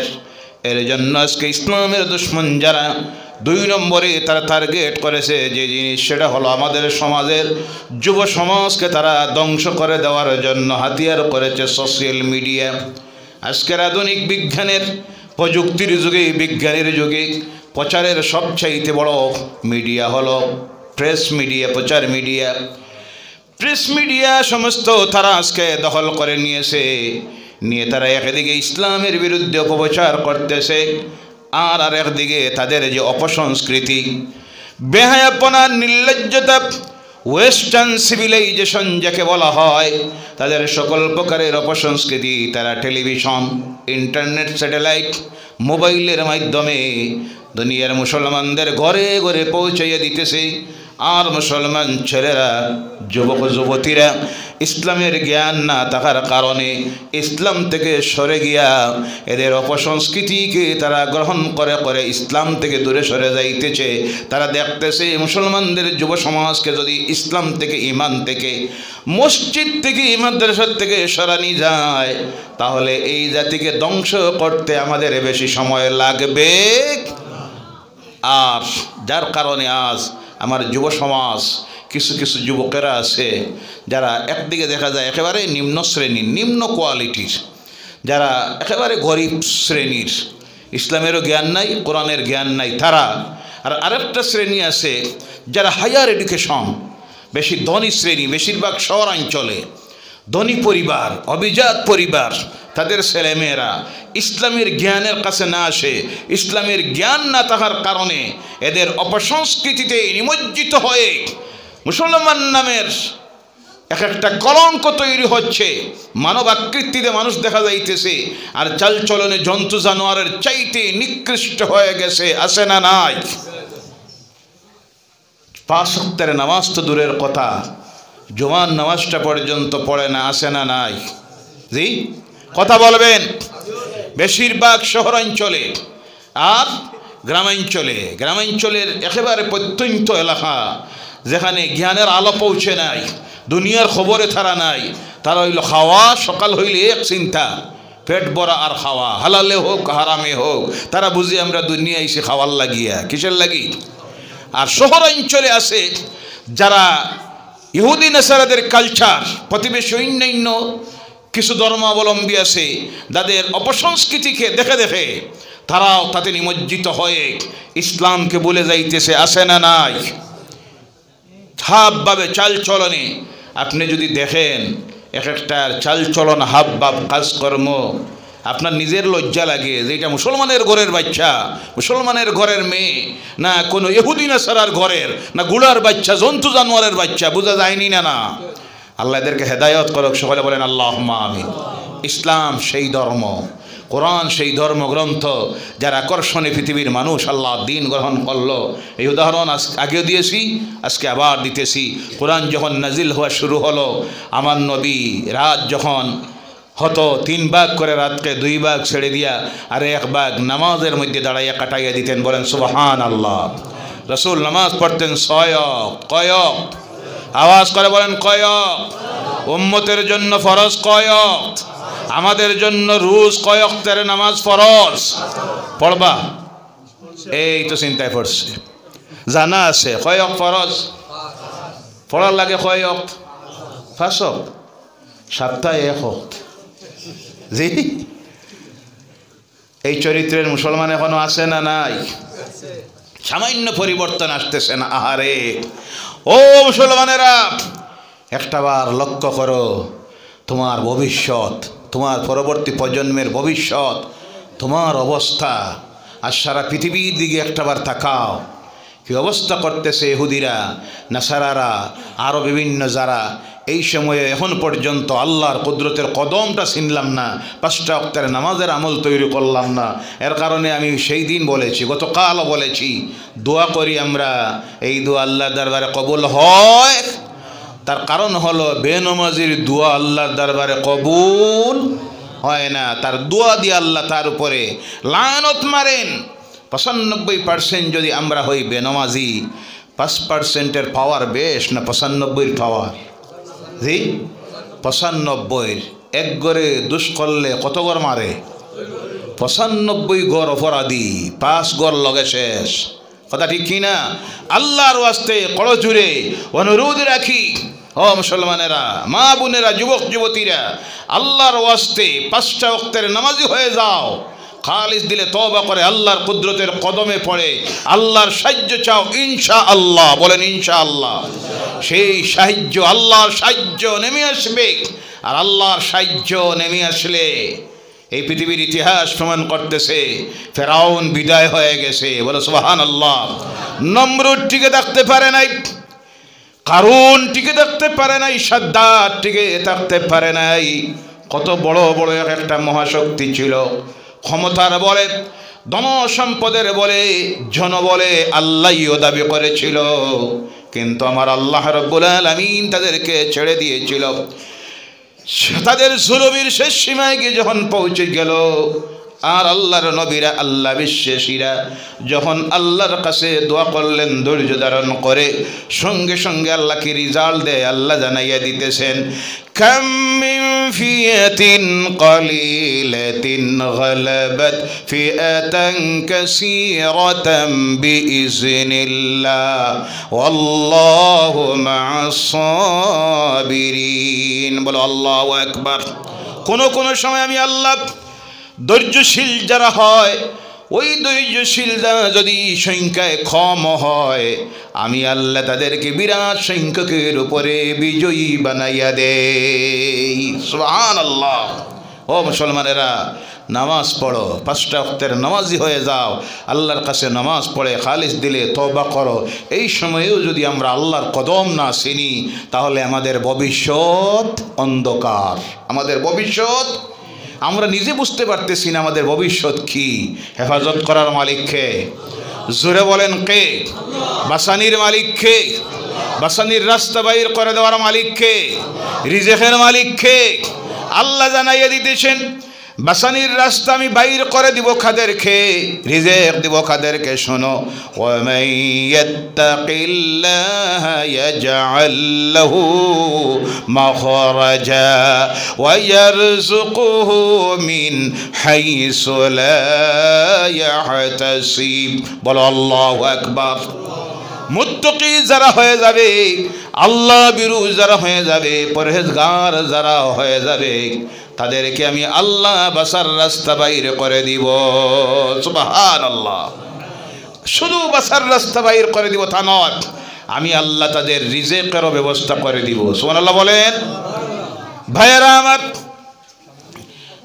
আল্লাহ রাব্বুল আলামিন তার কালাম ইসলামের প্রচার কি জিনিসের আকর্ষণে হলো মুসলমান দেখেন। আল্লাহ রাসূল ওই নামাজ পড়তেন রাত্রিতে, আরও একটা নামাজ পড়তেন, যেই নামাজের নাম ছিল তাহাজ্জুদের নামাজ। কোন নামাজ? উম্মতের জন্য আল্লাহ রাসূল তা ফরজ করাইয়া দেন নাই। যদি দিতেন, কি কষ্ট যে উম্মতের হতো। এই ঠান্ডার রাত্রিতে উঠতে হতো রাত্রে 1টার সময়। কয়টায়? 1টায় 2টায় উঠতে হতো। আমরা তো 1টায় 2টায় উঠা দূরের কথা, 5টায় 5:30টায় আল্লাহর ঘর থেকে যখন ডাক দেওয়া হয়, অনেক মুসলমান আছে এই সময়ে ঘুম থেকে উঠে আসে না? নাই? আপনাদের এলাকায় নাই? বলেন আলহামদুলিল্লাহ। জি না? আসে? আসে সব জায়গায়। আল্লাহ এদেরকে হেদায়েত করুক, সকলে বলেন আল্লাহুম্মা আমিন। মুসলমানদের ঘুম থেকে ওঠার সময় নির্দিষ্ট করে দিয়েছেন কে? তার ঘর থেকে আল্লাহ ডাক দেওয়ান, আসসালাতু খায়রুম মিনান নাওম। এখন আর ঘুমের সময় নাই, ঘুমের সময় শেষ, এখন সময় হলো নামাজের। সুবহানাল্লাহ বলেন। তাই আল্লাহ বিশ্বাসী যারা, যাদের অন্তরে আছে আল্লাহর ভয়, এই আওয়াজ কানে পৌঁছা মাত্র দুনিয়ার সব কিছুকে ত্যাগ করে দিয়া দৌড় দেয় তারা আল্লাহর ঘরের দিকে। কার ঘরের দিকে? আর এরাই হলো মুত্তাকি। এদের বাসার রাস্তা আল্লাহ বলছেন আমি বাইর করে দিব, দুনিয়ার কেউ তোমাদের বাসার রাস্তা বন্ধ করতে পারবে না। বলো সুবহানাল্লাহ। রিজেকের চিন্তা করতে হবে না, এমন জায়গা থেকে আমি রিজেকের ব্যবস্থা করে দিব যা তোমাদের কল্পনার ভিতরেও ছিল না। সুবহানাল্লাহ বলেন না? ভাইয়েরা আমার, আমার নবী রাত্রি যখন হতো নামাজের মধ্যে দাঁড়িয়ে যেতেন। আবু জেহেল দিনের বেলায় মানুষের কাছে গিয়ে বলতো আমার বাতিজা পাগল, নাউজুবিল্লাহ বলেন, আমার বাতিজা জাদুখুর, নাউজুবিল্লাহ। নতুন নতুন কথা বলে, বানানো কথা বলে, আর মানুষের কাছে গিয়ে বলে আল্লাহর পক্ষ থেকে এসেছে। কিন্তু রাত্রি যখন হতো, আল্লাহর হাবিব যখন তাহাজ্জুদের নামাজে দাঁড়াইয়া আল্লাহর কালাম তিলাওয়াত করতেন, ওই আবু জেহেল ঘরে থাকতে পারত না। আল্লাহর কালামের তিলাওয়াত শোনার জন্য আল্লাহর হাবিবের ঘরের কিনারায় পৌঁছে যাইত। সুরে বলেন সুবহানাল্লাহ। একদিন ঘটনা ঘটেছে, ইতিহাসের মধ্যে আসতেছে, তাফসিরও এসেছে। তিলাওয়াত শুনে রওনা করছে রাস্তায় সাক্ষাৎ হয়ে গেল সেই সময়ের ইসলামের বড় দুশ্মন আবু সুফিয়ান। পরবর্তীতে আল্লাহ দিন গ্রহণ করে তিনি জলিলুল কদর একজন সাহাবী হয়েছিলেন। বলো সুবহানাল্লাহ। রাস্তায় সাক্ষাৎ হয়ে গেল ইসলামের সবচেয়ে বড় সেই সময়ের দুশ্মন উতবা আর সাহেবার সঙ্গে।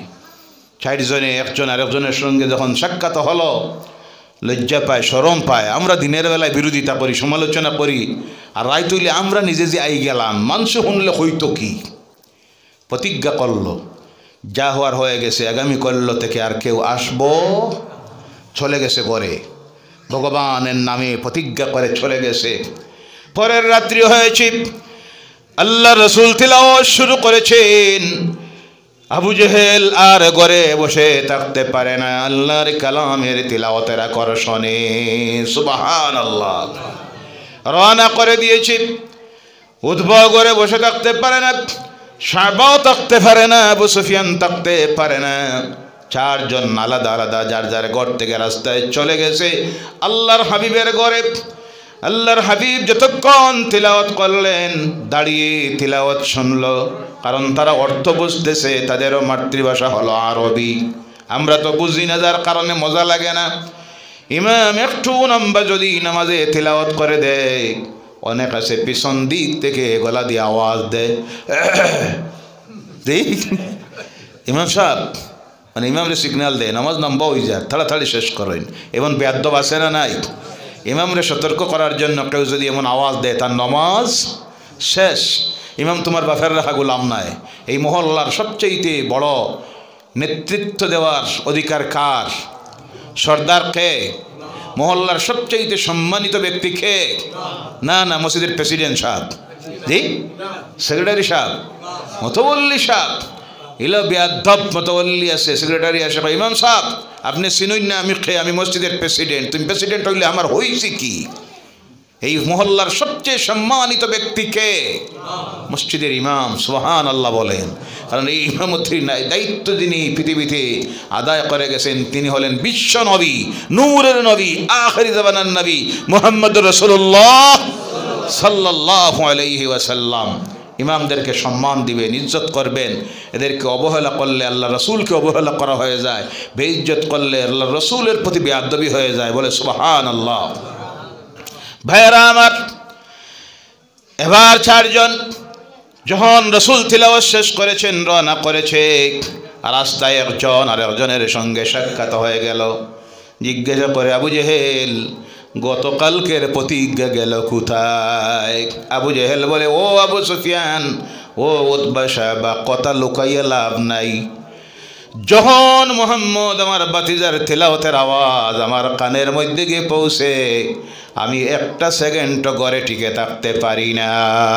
সুবহানাল্লাহ। তার কারণ হলো, স্বীকার করে নিতে হবে আমরা সকলে, যদিও বিরোধিতা করি আমরা দিনের বেলায়, কিন্তু আমরা স্বীকার করে নিতে হবে এই কোরআন আমার বাতিজার লিখিত নয়, এটা স্বয়ং আল্লাহর কালাম। সুবহানাল্লাহ। যার কারণে ভাইয়েরা আমার, আজকের এই পৃথিবীর শিক্ষিত সমাজ যারা, সমাজ সচেতন মানুষ যারা, খোলা মনের মানুষ যারা, কুসংস্কারে নিমজ্জিত যারা নয়, খোলা মনে যারা চিন্তা করে, ধর্ম নিয়ে গবেষণা করে, ইসলাম বোঝার চেষ্টা করে, কোরআন যারা পড়ে, আজকে দেখা যাইতেছে প্রতি মুহূর্তে পৃথিবীতে নাই করেও প্রতি ঘন্টায় 200 থেকে 250 মানুষ আল্লাহর দিন ইসলাম গ্রহণ করতেছে। বলো সুবহানাল্লাহ। আর রাসূল বলেন সুবহানাল্লাহ। এর কারণে ইসলাম বিরোধী যে একটা অপশক্তি আছে, তারা ইসলামের বিরুদ্ধে লেগেছে। তারা দেখতেছে এদের সংখ্যা যদি বাড়তে থাকে, তাহলে একদিন আসবে এই পৃথিবীতে বাতিলদের কোনো জায়গা হবে না, পৃথিবীটা হয়ে যাবে ইসলামের জন্য। বলো সুবহানাল্লাহ। আজ থেকে মাত্র কয়েকদিন আগে আপনারা দেখেছেন, বর্তমান পৃথিবীর সবচাইতে নামকরা ফুটবল জগতের প্লেয়ার রোনাল্ডো কে? সৌদি আরবে গিয়া সৌদি ফুটবলারদের সঙ্গে থাকতে থাকতে গিয়ে আর আরবের মুসলমানদের কালচার সংস্কৃতি দেখে মুগ্ধ হয়ে খ্রিস্ট ধর্মকে তালাক দিয়া ইসলাম গ্রহণ করেছে। বলে সুবহানাল্লাহ। আর জোরে বলেন সুবহানাল্লাহ। এইভাবে পৃথিবীতে অগণিত মানুষ, সাধারণ মানুষ নয়, নাম করা রাজনীতিবিদ, নাম করা রাষ্ট্রদূতেরা, রিটায়ার্ড বড় বড় বৈজ্ঞানিকরা, ডাক্তারেরা, চলচ্চিত্র জগতের অভিনেতা অভিনেত্রীরা, বলিউডের হলিউডের, ফুটবল জগতের, ক্রিকেট জগতের নাম করা মানুষগুলি যারা খোলা মনে চিন্তা করতেছে, কোরআন পড়তেছে, রিসার্চ করতেছে, ইসলামের উপর গবেষণা করে গিয়ে দেখতেছে, আহারে এই আধুনিক বিজ্ঞানের যুগে মানব তৈরি কোনো ইজিয়াম, মানব তৈরি মতবাদ, মানব তৈরি ধর্মের কাছে, ধর্মগ্রন্থের কাছে গিয়ে কিছুই পাওয়ার নাই, শান্তি পাওয়ার নাই। এর জন্য তারা দলে দলে আসতেছে ইসলামের সুশীতল ছায়ায়, আর তাদের নিজের ইচ্ছা মতো তারা পড়তেছে লা ইলাহা ইল্লাল্লাহু মুহাম্মাদুর রাসূলুল্লাহ।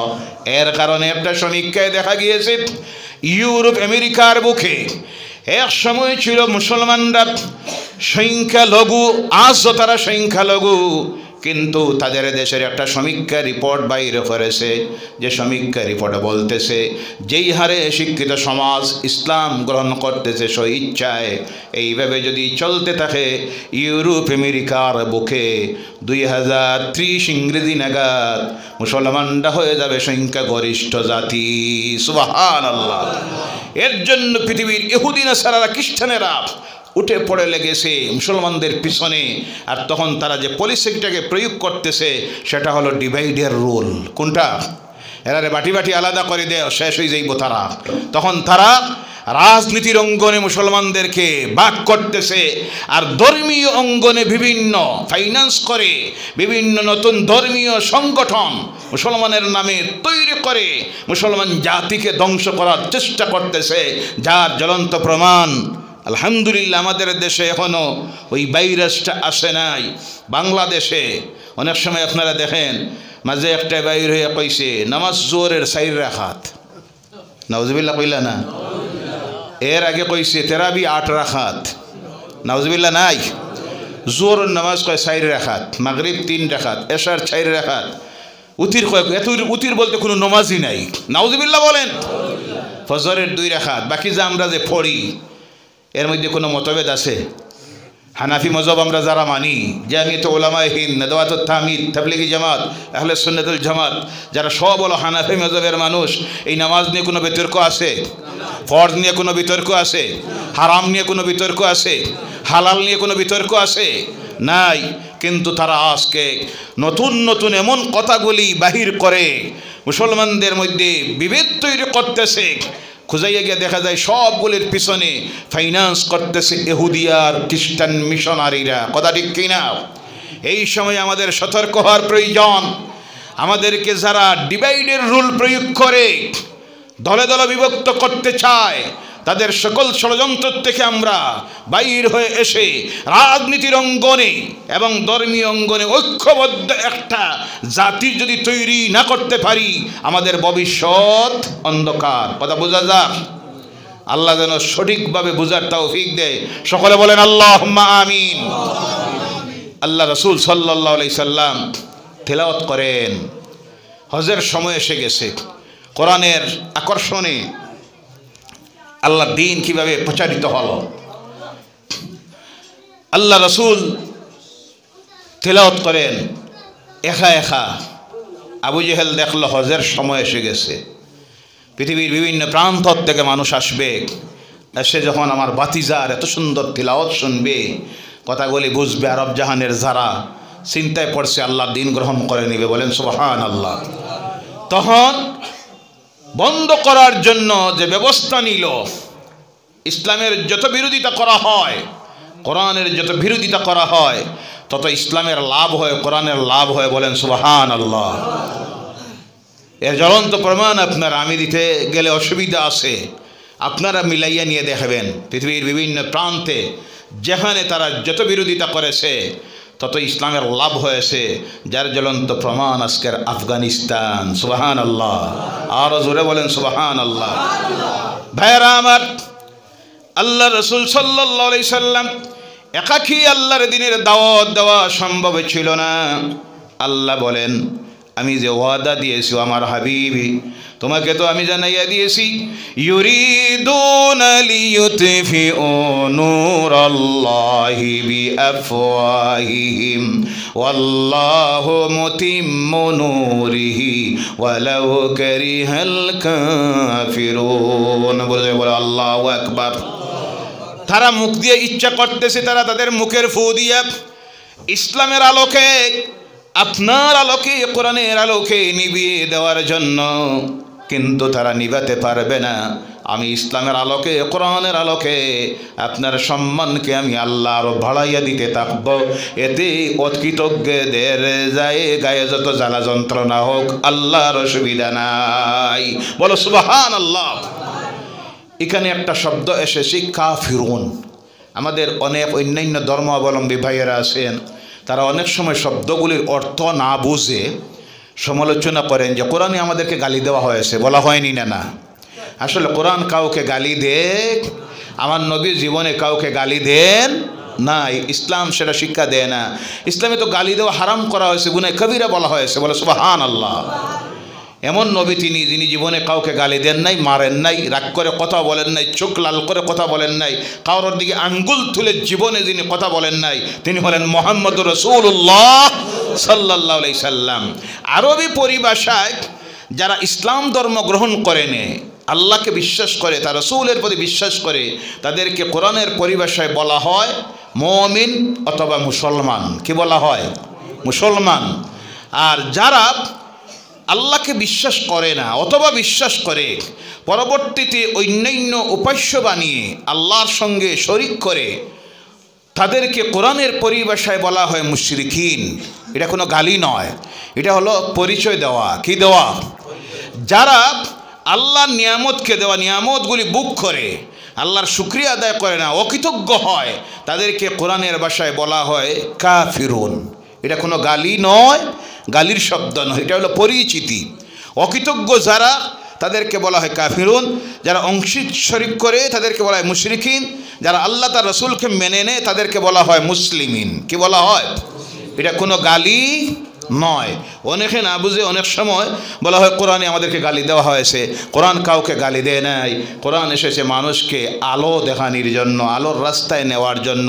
আলোর রাস্তায় নেওয়ার জন্য যে কিতাব এসেছে, সেই কিতাব কখনো পৃথিবীর কোনো আল্লাহর সৃষ্টির আশরাফুল মাখলুক মানুষকে গালি দিতে পারে? ভাইরা আমার, এবার আল্লাহ রাসূল সাল্লাল্লাহু আলাইহি সাল্লাম যখন নিজের ঘরের বারান্দায় দাঁড়িয়ে তিলাওয়াত করতেন, পৃথিবীর বিভিন্ন প্রান্ত থেকে মানুষ এসেছে। আবু জেহেল দেখলো কীভাবে আটকানি যায়। রাস্তার থিমাথায় চৌমাথায় মানুষ দাঁড় করাইয়া দিছে, যাতে কেউ আমার বাতিজাটার কিনারায় না যাইতে পারে। যারা আইব তারারে বলে দিও মুহাম্মদের কিনারায় যেন না যায়, গেলেই বাপদাদার ধর্ম নষ্ট হয়ে যাবে। তারা তখন ভাবত বাপদাদার ধর্ম বলতে আল্লাহকে বাদ দিয়ে আর বিভিন্ন উপাস্য বানিয়ে তার উপাসনা করা। আসলে তারা কিন্তু বাপদাদার ধর্ম কি জানতো না। বাপদাদার ধর্ম হলো ইসলাম। বলেন সুবহানাল্লাহ। একদিকে বাপ যদি দেখতে যায় তাহলে বাপ হলেন ইব্রাহিম আলাইহিস সালাম। কে? ইব্রাহিম। আর আরও আগে দিয়ে যদি দেখতে যাই তাহলে বাপ হলেন আদম আলাইহিস সালাম। আদম আলাইহিস সালামের ধর্ম ছিল ইসলাম, ইব্রাহিম আলাইহিস সালামের প্রচারিত ধর্ম ছিল ইসলাম। বলেন সুবহানাল্লাহ। কিন্তু তারা সেটা জানতো না, এর কারণে বলতো যদি মুহাম্মদের কিনারায় যাই বাপদাদার ধর্ম নষ্ট হয়ে যাবে। প্রচার করলো সারা মক্কা জুড়ে, মানুষ আসলো, সেই সময়ের নিয়ম নীতি মেনে হজ করলো। হজ করার পরে প্রত্যেকের মনে একটা প্রশ্ন জাগলো, কে মানুষটা পাগল শুনলাম একটাবার দেখে যাই। বলে সুবহানাল্লাহ। পাগল দেখার মানুষের সবসময় একটা মানসিকতা, ইচ্ছা থাকেনি না? না জি। এখন যদি ওই রাস্তা দিয়ে একটা পাগল রওনা করে, কিছু মানুষ আছে তার পিছনে পিছনে যাইব, আছে না নাই? আর কিছু পাগল আছে তো আমাদের সমাজের আরও কিছু পাগল আছে, ওই পাগলগুলি যখন মারা যায় সেই পাগলগুলিকে তারা আল্লাহর অলি, আল্লাহ গৌস কুতুব বানাইয়া দেয়, আছে না নাই? জি। এক ওয়াক্ত নামাজ নাই, রোজাও নাই, গাঞ্জা আর গাঞ্জা, জি, গান, তবলা, ডুল, চুলের জটা, নাউজুবিল্লাহ বললেন না? নিচে দিয়া যাইতে যাইতে কোমর পর্যন্ত গেছে। কতটুক পর্যন্ত? সারা বছরে একদিন গোসলও নাই, অজুও নাই, আল্লাহর ওলি হওয়া যায় এইভাবে? কথা বলবেন। দুর্গন্ধ আর দুর্গন্ধ, মশা মাছি পর্যন্ত কিনারায় যায় না, রহমতে ফিরিস্তা হওয়া তো দূরের কথা। আছে না নাই? মারা যায় যখন দেখবেন বিরাট মাজার, গৌসে পাক কুতুবুল আলম, কত যে লেখে আল্লাহ জানে। আছে না নাই? এই সব বন্ডামি ইসলামিক, এর থেকে আল্লাহ আমাদেরকে হেফাজত করুক। সকলে বলেন আল্লাহুম্মা আমিন। আল্লাহর প্রকৃত ওলি যারা, তাদেরকে আমরা মানিনি না না, শ্রদ্ধা করিনি না না, বয়াত ওইনি না না, খানকায় যাইনি না না, আল্লাহর ওলিদের বিরুদ্ধে আমাদের কোনো কথা নাই, এদের প্রতি আমাদের দুশ্মনীও নাই। এদের মাধ্যমে তো আজ সারা পৃথিবীতে ইসলামের দাওয়াত চলতেছে, দাওয়াতি কাজ চলতেছে, বলেন সুবহানাল্লাহ। কিন্তু কোনো বন্ডের স্থান ইসলামিক নাই। ভণ্ডামিকে আমরা প্রশ্রয় দিতে পারি। অনেক সময় আমি এইসব কথা বলার কারণে সোশ্যাল মিডিয়ায় কমেন্টে অনেকে লেখে, হুজুর মনে হয় বদলি যাইতিরা। আরে আমি তো একজন মুসলমান, ইমানদার, দিনদার, হক যা বলবোই বলবো, কথা ঠিক কি না? এইসব অনেকে কয় আপনারা বুঝতা না, এরা লাইন এটা আলাদা, এরা লাইন আলাদা। আপনারা শরীয়তের মানুষ, এলা মারিফতের মানুষ। আমি অনেক সময় কই মারিফতের নাই, মরার পথের। কোন পথের? মরার পথের। এরা মরছে, যারা লগে যাইব তারারেও মারবো, জাহান্নামে যাইব, লগের সবটা লইয়া জাহান্নামে যাবে। অনেকে কয় এরার ভিতরে মাল আছে, বুঝতে নাই। আমি বললাম মাল আছে তো ভিতরে নাই, বাড়ি দিয়া। কোন দিকে? ফিটি চুলের জটা, নাউযু বিল্লাহি মিন যালিক। এর নাম ইসলাম, এর নাম ফিরাকি, নাউযু বিল্লাহ। কোথায় ইসলাম আর কোথায় কোরআন? এইসব বন্ডরা আজকে জায়গায় জায়গায় ইসলামের নামে শিরিক আর বেদাতের আখড়া বানাইছে। আল্লাহ এগুলোকে হেদায়েত করুক। সকলে বলেন আল্লাহুম্মা আমিন। প্রকৃত আল্লাহর ওলি যারা, তাদের দরবারে আমরা যাই, যাব, জিয়ারত করব, বয়াত হব, তাদের কিনারায় গিয়ে আমরা ওসিলা নিয়ে আল্লাহর কাছে দোয়া করি। কথা ঠিক কি না? তাতে কোনো দ্বিমত নাই।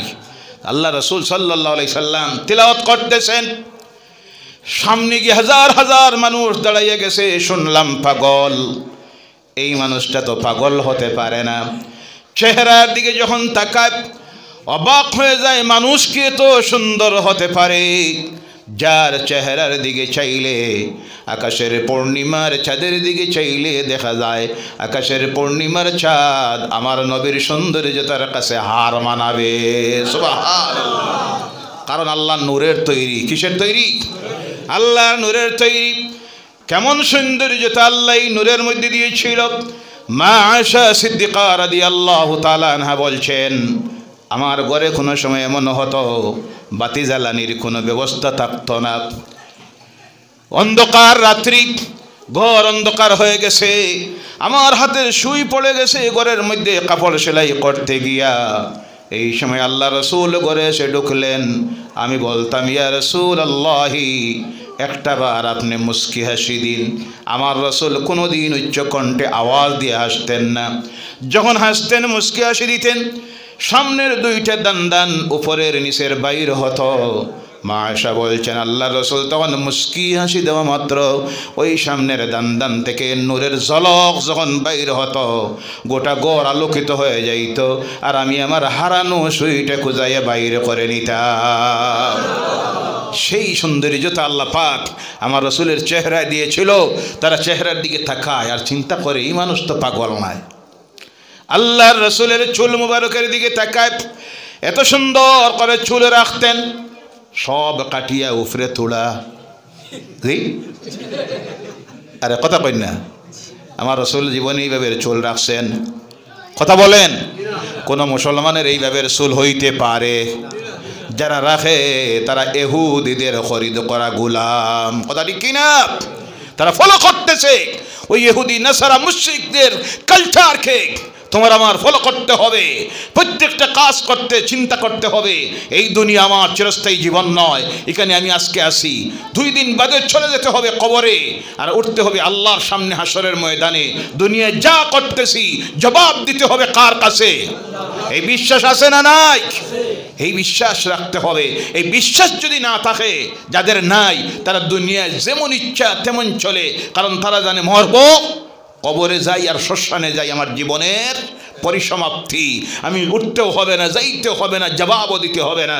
আমাদের কিন্তু বিশ্বাস হলো আমরা মরব, আবার জিন্দা হয়ে উঠব, আল্লাহর সামনে হাসরের ময়দানে গিয়ে দুনিয়ার প্রত্যেকটা কাজের জবাব দিতে হবে। কথা ঠিক কিনা ভাইয়ারা আমার নবীর চুলের দিকে তাকায়, এত সুন্দর চুল মাঝে দিয়ে পরিপাটি করে রাখা, কোন সময় রাখতেন গর্দনার অর্ধেক পর্যন্ত, কোন সময় রাখতেন কানের লতি বরাবর, কোন সময় রাখতেন কানের অর্ধেক পর্যন্ত। হাদিসে এসেছে লিম্মা জুম্মা উফরা, 3 প্রকারের চুল রাখতেন। আমরা যেটা রাখি এটা সুন্নত নয়, মুবাহ, এটা সওয়াবও নাই, গুনাহ নাই। আমার রাসূলের চুলের দিকে তাকায় আর তাকে চিন্তা করে এই মানুষ পাগল হতে পারে। দাড়ির দিকে তাকায়, এত সুন্দর দাড়ি, মুছের দিকে তাকায় দেখে এত ছোট্ট করে মুছ, কাপড়ের দিকে তাকায় দেখে কাপড়ে কোনো ময়লা নাই, এত পরিষ্কার এত সুন্দর, যে নবীর গায়ের কাপড়ে জীবনেও ছিদ্র পড়ত না। সুবহানাল্লাহ। শরীর থেকে ঘাম বাইর হতো, যে রাস্তা দিয়ে যাইতেন সাহাবায়ে কেরাম খুঁজাইতে গিয়ে কাউকে জিজ্ঞাসা করতে হতো না, যে রাস্তা দিয়ে হাঁটতেন গায়ের ঘামের সুগন্ধে সপ্তাহ দিন পর্যন্ত ওই রাস্তার থেকে ঘ্রাণ আসত। সুবহানাল্লাহ। সেই নবীর উম্মত আমরা, সৌভাগ্য। কিন্তু দুর্ভাগ্য হলো সবচেয়ে অপরিষ্কার অপরিচ্ছন্ন আজকের সমাজে যারা, তারা মুসলমান মাথা সানা মিশা।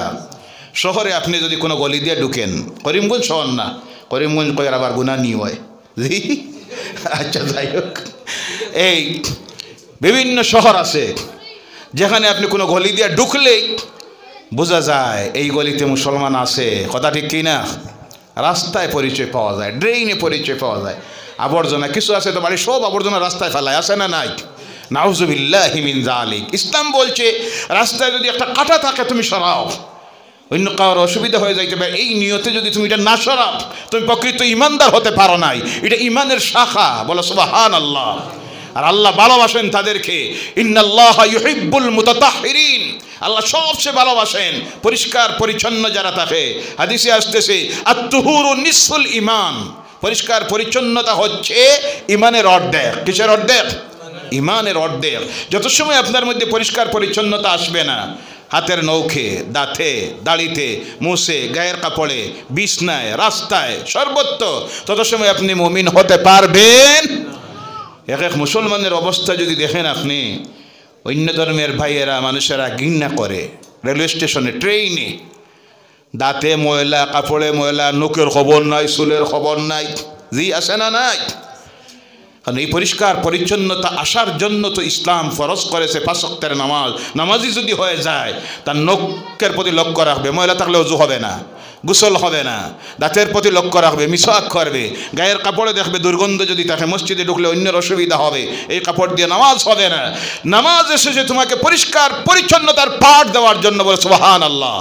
তাই জাতির কাছ থেকে যখন নামাজের বিদায় হয়ে গেছে, সমস্ত নাফাকি অপরিষ্কার ও পরিচ্ছন্নতা ঘর থেকে রাস্তা পর্যন্ত ঢুকে গেছে। গ্রামাঞ্চলে গেলে দেখা যায় অনেক সময় রাস্তার উপরে খালি সুপারির এই আবর্জনা। তো আমি জিজ্ঞাসা করলাম এটা রাস্তায় ফেলায় কেন? একজনে বললে হুজুর জানতাম আপনারা এই সুপারির উপর যাবার যে উপর দিয়ে যদি গাড়ি যায় গাছে বেশি ধরে। নাউজুবিল্লাহ বললেন না? বরকত হয় সুপারিতে, নাউজুবিল্লাহ বলেন। গাড়ির পায়ের নিচে নিচে তার ভাগ্য আর বরকত, নাউজুবিল্লাহ বলেন, নাউজুবিল্লাহ। ইসলাম না জানার কারণে আমাদের সমাজে এইভাবে কুসংস্কার এখনো আছে না নাই? ঘর থেকে বাইর হয়েছে, মহিলা খালি কলস লইয়ে বার হয়েছে, কয় মন্নস লাগাই দিছে।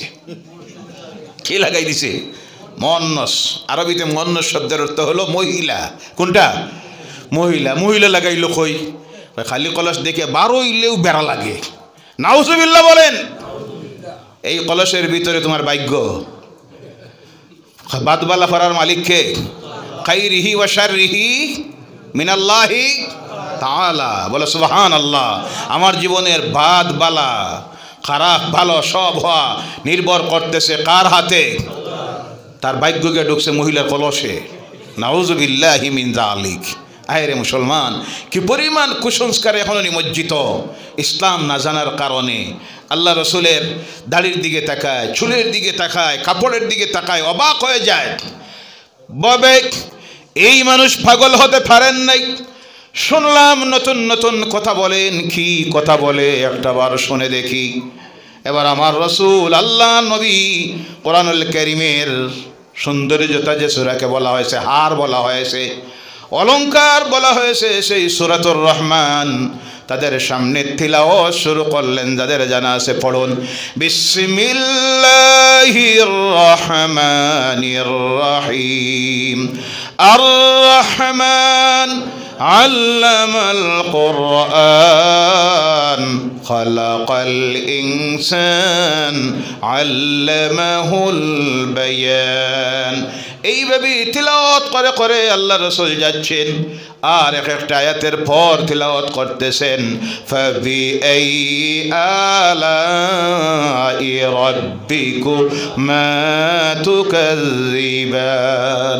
তাদের বেশিরভাগের ভাষা আরবি, যা পড়তেছেন তারা বুঝতে পারতেছে। তারা তাদের নিজেকে প্রশ্ন করে, শুনলাম মানুষটা পাগল, এই মানুষ তো পাগল নয়, শুনলাম নতুন নতুন বানানো কথা বলে, এই কথাগুলি তো নতুন নয়, মানব তৈরি নয়। এত সুন্দর কথা যদি হয় তাহলে আমরা কেন এর থেকে দূরে থাকব? এই চিন্তা ভিতরে যখন করতেছে, তাদের চোখ দিয়ে পানি পড়া শুরু হয়ে গেছে। এতদিন বুড়ো রাস্তায় ছিলাম, আর তাদের জবান দিয়ে উচ্চারিত হওয়া শুরু হয়ে গেল, লা ইলাহা ইল্লাল্লাহু মুহাম্মাদুর রাসূলুল্লাহ। এইভাবে দলে দলে মানুষ আল্লাহর দ্বীন ইসলাম গ্রহণ করা শুরু করলো। যার কারণে দেখা গেল আল্লাহর রাসূল মক্কার জীবনে 10 বছর, কত বছর? মদিনাতুল মুনাওয়ারার জীবনে আল্লাহর দ্বীনের দাওয়াত দিলেন 13টা বছর। এই নবী জীবনের শেষ বক্তব্য যখন দিতেছেন আরাফাতের ময়দানে। কোন ময়দানে? জীবনের শেষ বক্তব্য দিতেছেন 9 জিলহজের দিন। জোহরের পর থেকে শুরু করে আসরের বেলা ডুবে যাওয়ার সময় হয়ে গেছে। জোহর আসরের নামাজ একসঙ্গে আদায় করলেন। এত লম্বা বক্তব্য জীবনে এর আগেও দেন নাই, এর পরেও দেন নাই। এর জন্য সেই ভাষণের নাম হয়ে গেছে খুতবাতুল উদা, শেষ খুতবা, বিদায়ী খুতবা। আরাফাতের ময়দানে দাঁড়িয়ে দিলেন, যে জায়গায় দিলেন সেখানে আজকে একটা মসজিদ তৈরি হয়েছে। যেই মসজিদের নাম হলো মসজিদিন নামেরা, যার ভিতরে একসঙ্গে নামাজ পড়ে 70,000 মুসল্লি। বলে সুবহানাল্লাহ। যখন বক্তব্য দিতেছেন সেই সময় সামনে বসে আছেন 1,24,000-এর ঊর্ধ্বে সাহাবায়ে কেরাম রিদওয়ানুল্লাহি তাআলা আলাইহিম আজমাইন। সুবহানাল্লাহ। মক্কা থেকে যাওয়ার সময় সঙ্গে ছিলেন 2 থেকে 250।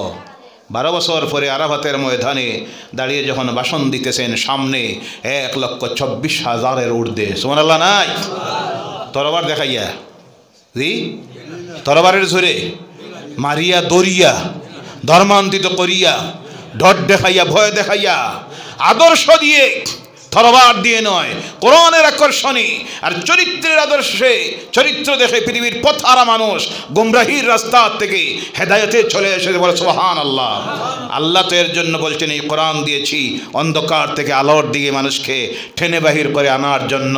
আল্লাহ বলছেন, আলিফ লাম রা কিতাবুন আনজালনাহু ইলাইকা লিতুখরিজান নাসা মিনাজ যুলুমাতি ইলান নূর। বলো আল্লাহু আকবার।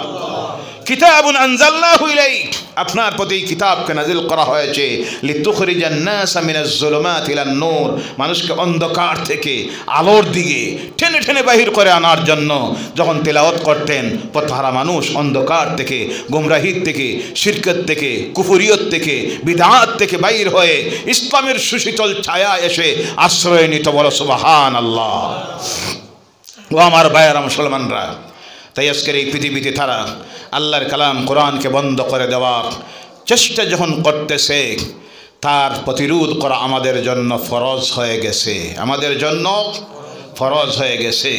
এর জন্য আল্লাহ বলছেন, يا أيها الذين آمنوا هل أدلكم على تجارة تنجيكم من عذاب أليم تؤمنون بالله ورسوله وتجاهدون في سبيل الله بأموالكم وأنفسكم ذلكم خير لكم إن كنتم تعلمون الله أكبر হে ইমানদারেরা তোমাদেরকে আমি এমন একটা ব্যবসা শিখাইয়া দিব নাকি আল্লাহ বলছেন আমাদেরকে এমন একটা ব্যবসা শিখাইয়া দিবেন যে ব্যবসা করলে জাহান্নামের কঠিন আযাব থেকে আমরা বাঁচতে পারবো বলো সুবহানাল্লাহ কি কাজ করতে হবে জাহান্নামের কঠিন আযাব থেকে বাঁচতে গিয়ে ব্যবসার মূলনীতি কি হবে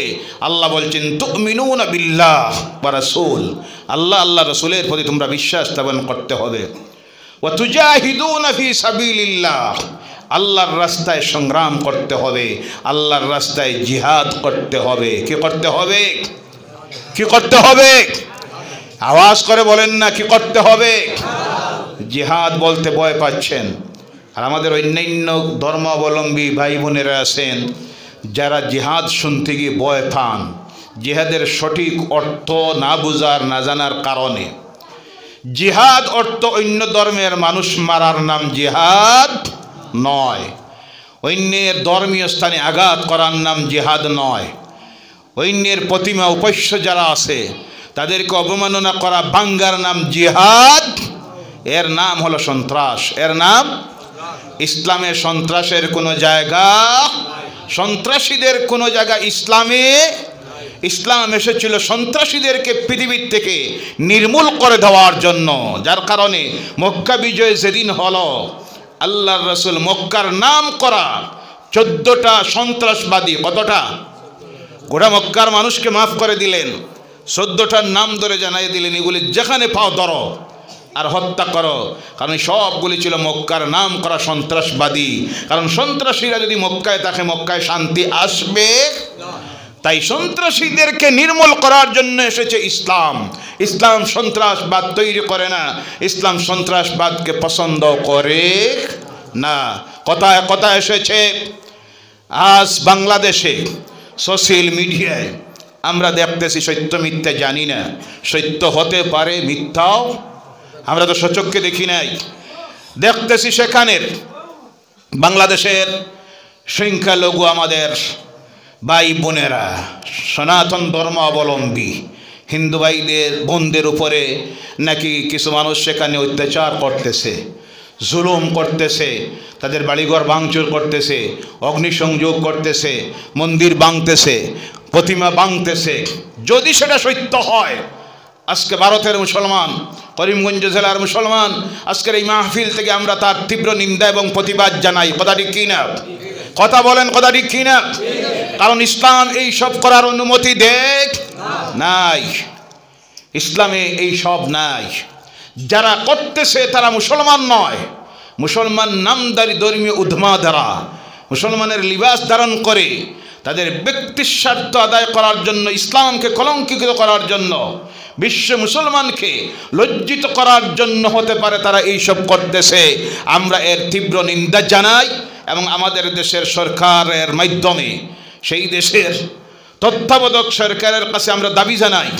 অনতিবিলম্বে তা যেন বন্ধ করা হয় কথা ঠিক কিনা এবং তাদের পূর্ণ নিরাপত্তা দিয়া তাদের ধর্মীয় সকল অধিকার যেন দেওয়া হয় যারা এইসব কাজ করতেছে তাদেরকে আইনের আওতায় এনে যেন কঠোর শাস্তি দেওয়ার ব্যবস্থা করা হয় শুধু তা না তৎসঙ্গে পৃথিবীর যেখানে যেখানে সংখ্যালঘুরা যে কোনো ধর্মের হোক নির্যাতিত যদি হয়ে থাকে প্রতিটি জায়গার নির্যাতিত সংখ্যালঘুদের যেন পূর্ণ নিরাপত্তা দেওয়া কারণ ইসলাম আমাদেরকে শিখাইয়াছে কোনো ইসলামিক রাষ্ট্রে বা মুসলমান সংখ্যাগরিষ্ঠ যদি রাষ্ট্র হয় সেখানে যদি অন্যান্য ধর্মের মানুষ থাকে তাদের পূর্ণ নিরাপত্তা দেওয়া ধর্মীয় অধিকার দেওয়া সংখ্যাগরিষ্ঠ মুসলমানদের মতো তাদেরকে খাওয়ার, বাসার, শিক্ষার, চিকিৎসার, ধর্মীয় অধিকার দেওয়া সেই রাষ্ট্রের মুসলমানদের এবং ক্ষমতাসীন যারা থাকে তাদের জন্য ইসলাম ফরজ করেছে। বলে সুবহানাল্লাহ,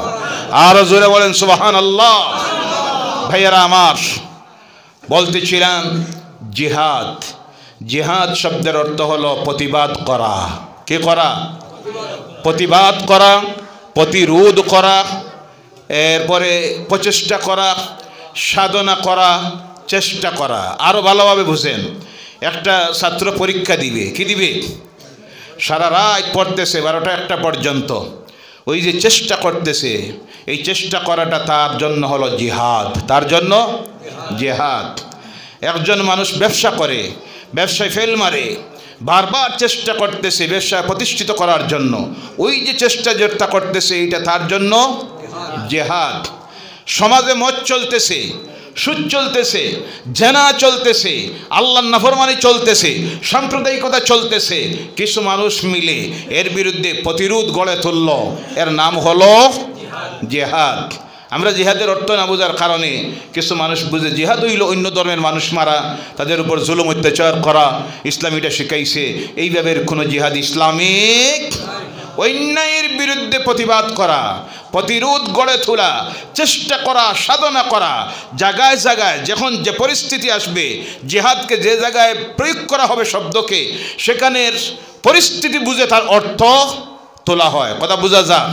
এখানে আল্লাহ বলছেন আল্লাহর রাস্তায় জাহান্নাম থেকে যদি বাঁচতে হয়, 1 নম্বরে আল্লাহ তার রাসূলের প্রতি তোমরা বিশ্বাস স্থাপন করো।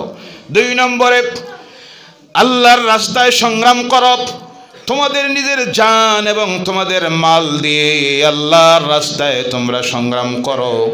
ও পৃথিবীর মুসলমানেরা, আল্লাহ বলছেন এটাই হলো জাহান্নামের আগুন থেকে বাঁচার তোমাদের রাস্তা। তুমিনুনা বিল্লাহি ওয়া রাসূলিহি ওয়া তুজাহিদুনা ফি সাবিলিল্লাহি বিআমওয়ালিকুম ওয়া আনফুসিকুম যালিকুম খায়রুল লাকুম ইন কুনতুম তা'লামুন। সেটা তোমাদের জন্য উত্তম যদি তোমরা জানতে। কথাটা কার? আর বেশি সময় না, বিরক্ত হইবা না। আপনারা দেখা যাইতেছে ওটাউটির হাবভাবে আমরা বুঝি তো, প্রত্যেক বক্তব্য রাখি, মাঝে মাঝে খালি হয়ে গেছে। এরার পেটের ক্ষুধায় আর কেউরা রইতে পারে চিন্তা আছে। মোবাইল যে সাইলেন্ট করছি, বউয়ে কয়বার যে মারছে ফোন, জি যাওয়ার বাদে যদি দরজা না খুলে রাত থাকতাম কেন, জি আছে না নাই? তো কি ওয়াজ শোনা তুমি শুরু করলা 10টা বাজে, খানি খাইতাম কোন সময়? সমস্যা আছে না নাই? আমি চাই না ওয়াজের কারণে আপনার পরিবারে অশান্তি তৈরি হোক, এটা চাই না। আর কারোর যদি বউর প্রতি এইভাবে ভয় থাকে, যাইতে পারেন, অসুবিধা নাই। না না পরে অসুবিধা আছে তো, বাড়ির দিকে যদি গড় না খোলা ফাইন, খানি যদি না ফাইন, বিরাট সমস্যা আছে। অনেক আছে তো, অনেক আছে খুব ভয় করে। ভয় করি অনেক সময় আছে, কোনোটা দেখবা বউ কয় আজকে এই মেলায় যাইতে লাগবো। কোন জায়গায়? মেলায় যাওয়া লাগবো, শপিং মলে। কোন জায়গায়? এখন চিন্তা করে আল্লাহ যদি না যায়, কাল যদি যায় গিয়া কি হালে একটা পাইছি আরো গুফাই মুখিলা আছে না নাই? শপিং মলে লইয়া যায়, আছে জি। গিয়া দেখা যায় অনেক সময় দাঁড়াই আছে, এতিমের মতো দাঁড়াই আছে, বাচ্চা খুলে লইয়া, আর বউ শপিং করে। জি, শপিং মলের কর্মচারীর সঙ্গে কথা কয় যাই যাচ্ছে, আপনারা মাসলা দিবা যাই যাচ্ছে। জামাই দরদাম করে না, কয় আমার জানা নাই, এটা বেশি তুমি মাতো। নাউজুবিল্লাহ বললেন না? এর নাম হলো দাইয়ুস। এর নাম দাইয়ুস। হাদিস শরীফে আসতেছে দাইয়ুস লা ইদখুলুল জান্নাহ, দাইয়ুস কখনো বেহেশতে প্রবেশ করতে পারবে না। সাহাবায়ে কেরাম দাইয়ুস সম্পর্কে রাসূলের কাছে জিজ্ঞাসা করেন, দাইয়ুস কে? আল্লাহ রাসূল বলেন সেই ব্যক্তি যে তার নিজের স্ত্রীকে অথবা মেয়েকে, বোনকে পর্দার সহিত রাখতে পারে না, পরপুরুষের সামনে বাইর করে দেয়, তার নাম হলো দাইয়ুস। বলেন নাউযু বিল্লাহি মিন যালিক। আজকে তো এটা একটা স্ট্যান্ডার্ডিটি হয়ে গেছে। জি, অনেক আছে দেখবেন নিজের বউ লইয়া ফটো তুলিয়া ফেসবুকে ছাড়ি দেয়, আছে না নাই? মানে সারা দুনিয়ার মানুষেরা দেখায় আমার বউ, আমার দেখতে দেখতে বিরক্ত লাগছে, তোমরা সবে দেখো এখন। নাউজুবিল্লাহ বলেন নাউজুবিল্লাহ। আল্লাহ এদেরকে হেদায়ত করো, সকলে বলেন আল্লাহুম্মা আমিন। আল্লাহ পাক বলছেন তোমরা তোমাদের মাল এবং জান দিয়ে আল্লাহর রাস্তায় সংগ্রাম করো। আজকের এই পৃথিবীর মুসলমান, বিশেষ করে ভারতীয় মুসলমানের জন্য সবচেয়ে বড় সংগ্রাম হয়ে গেছে এইভাবে মাদ্রাসাগুলি টিকাইয়া রাখা। কথা ঠিক কিনা? এটা সবচেয়ে বড় জিহাদ হয়ে গেছে, কারণ সরকারি মাদ্রাসা বন্ধ হয়ে গেছে, শেষ। এই দেশে শুধু আছে ইসলামের শিক্ষা দেওয়ার মাধ্যম হলো বেসরকারি কওমি মাদ্রাসা। কথা বোঝা যায়? এগুলি যদি বন্ধ হয়ে যায়, জেনে রাখবেন এই দেশে ইসলাম থাকবে, মসজিদ খালি থাকবে। কারণ এই মসজিদে গিয়ে দাঁড়াইয়া ইমামতি কে করবে? ইমাম তো তৈরি করা হয় আজকের এই কওমি মাদ্রাসা থেকে। কথা ঠিক কিনা? মক্তব বন্ধ হয়ে যাবে, আপনার ছেলেমেয়েরা কালেমাও শিখবে না, মুসলমান হবে না। কারণ এই মক্তবের শিক্ষক কে হবে? কলেজে, জি কথা বলেন, কলেজে, ইউনিভার্সিটিতে, মেডিকেল কলেজে, পলিটেকনিক্যাল কলেজে, ইঞ্জিনিয়ারিং কলেজে, তাই নয়। একমাত্র এই দেশে ইমাম তৈরি হচ্ছে, মুফাসসিরুল কোরআন তৈরি হচ্ছেন, মুহাদ্দিসে কেরাম, ফুকাহে এজাম, মুফতিরা, কারিরা, হুফাজে কেরাম প্রোডাকশন দিতেছে এইভাবে কওমি মাদ্রাসাগুলি। এগুলি আজকে টিকাইয়া রাখা এই জাতির জন্য সবচেয়ে বড় চ্যালেঞ্জ হয়ে গেছে, জিহাদ হয়ে গেছে। কিন্তু এখন পর্যন্ত আমাদের সমাজের মানুষ এর গুরুত্ব উপলব্ধি করতে পারে, যার প্রমাণ আমি দিই। অনেক সময় ওখানে রাখা আছে 3টা দান বাস্ক। কয়টা? কয়টা? 3টা। একটার উপরে লেখা খাজা বাবার রোজার জন্য দান করবেন। 2 নম্বরটায় লেখা আছে মসজিদের কাজের জন্য দান করবেন। 3 নম্বরটায় লেখা আছে মাদ্রাসার কাজের জন্য দান করবেন। কয়টা বক্স? 1 মাস পরে 3টা খোলা হইল। প্রথমটায় দেখা গেল বাইর হইল 50,000। কত হাজার? রোজা মুবারকের খাজা বাবা রোজার জন্য দান করবেন 50,000। বলুন ইনসাফের সহিত, আল্লাহর ওলির টাকার দরকার আছে? আপনার আওয়াজ করে বলবেন দরকার আছে। এদেরকে খানি দিতেছে কে? আল্লাহ বলছেন আমি রিজিক দিতেছি। তাদের ডরও নাই, বয় নাই, ঠান্ডা নাই, গরম নাই, কিছু নাই। বলেন সুবহানাল্লাহ। 2 নম্বরটা মসজিদের বাস্ক খোলা হলো, বাইর হইল 40,000। কত হাজার? 40,000। 3 নম্বরটা খোলা হইল মাদ্রাসার দান বাস্ক, বাইর হয় 5,000। নাউজুবিল্লাহ নাই? টাকার কার বেশি দরকার? এতিমের। কার? মসজিদের। মসজিদ 2 কোটি টাকা দিয়া না বানাইলে নামাজ হবে নি না? না। আরে কথা বলেন না কেন? টাইলস না লাগাইলে নামাজ হবে নি না? না। এসি না লাগাইলে নামাজ হবে নি না? না।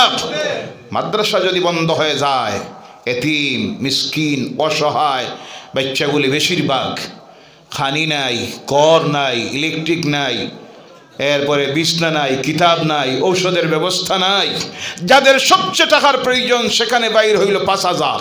নাউজুবিল্লাহ বললেন না? যেখানে নাই হইলেও চলবে মসজিদের দান বাস্কে 40,000।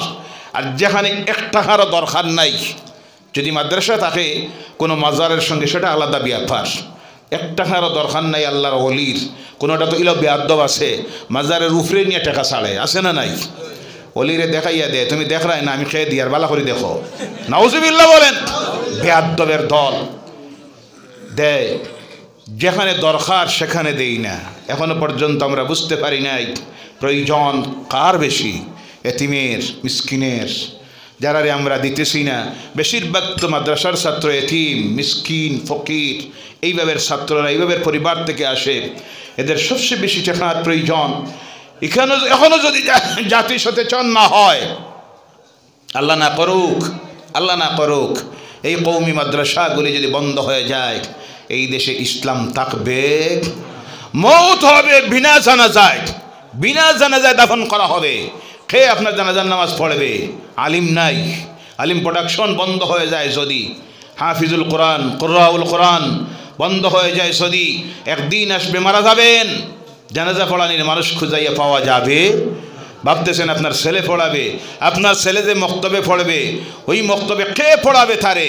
আজকে তো এখন সমস্যা তৈরি হয়েছে, অনেক জায়গার থেকে টেলিফোন আসে, হুজুর একজন ইমাম সাহেব দেন, কিন্তু ইমাম খুঁজাইয়া পাওয়া যায় না। কারণ অধিকাংশ ক্ষেত্রে মাদ্রাসায় যারা পড়ে এখন, তারা সঙ্গে জেনারেল এডুকেশনে পড়ে, তারা পড়ার পরে মাদ্রাসা শিক্ষা শেষ করে আলিম হওয়ার পর কলেজে অ্যাডমিশন নিয়ে নেয়। কারণ দেখে শুধু যদি আমি আলিম হই, ইমামতিতে যদি যাই, বেতন হইব 5,000। কয় হাজার? এই 5,000 দিয়ে তার পরিবার চলবো? জি, চলতে পারবো? তখন বাধ্য হয়ে ইমামতিতে যায় না, অনেকে টিউশনি করে, অন্য ব্যবসা করে, অটো চালায়, আলিম হইয়া, কিন্তু ইমামতি করতে রাজি হয় না। ইমাম প্রোডাকশন একদিকে বন্ধ হচ্ছে, আর আমাদের নৈতিক দায়িত্ব আদায় না করার কারণে ইমামদেরকে যেখানে কমপক্ষে বেতন দেওয়ার কথা 10 থেকে 15,000, এখনও আমাদের অনেক জায়গায় আছে। মাঝে এক জায়গায় আমি জিগাইলাম, আপনাদের ইমামের বেতন কত?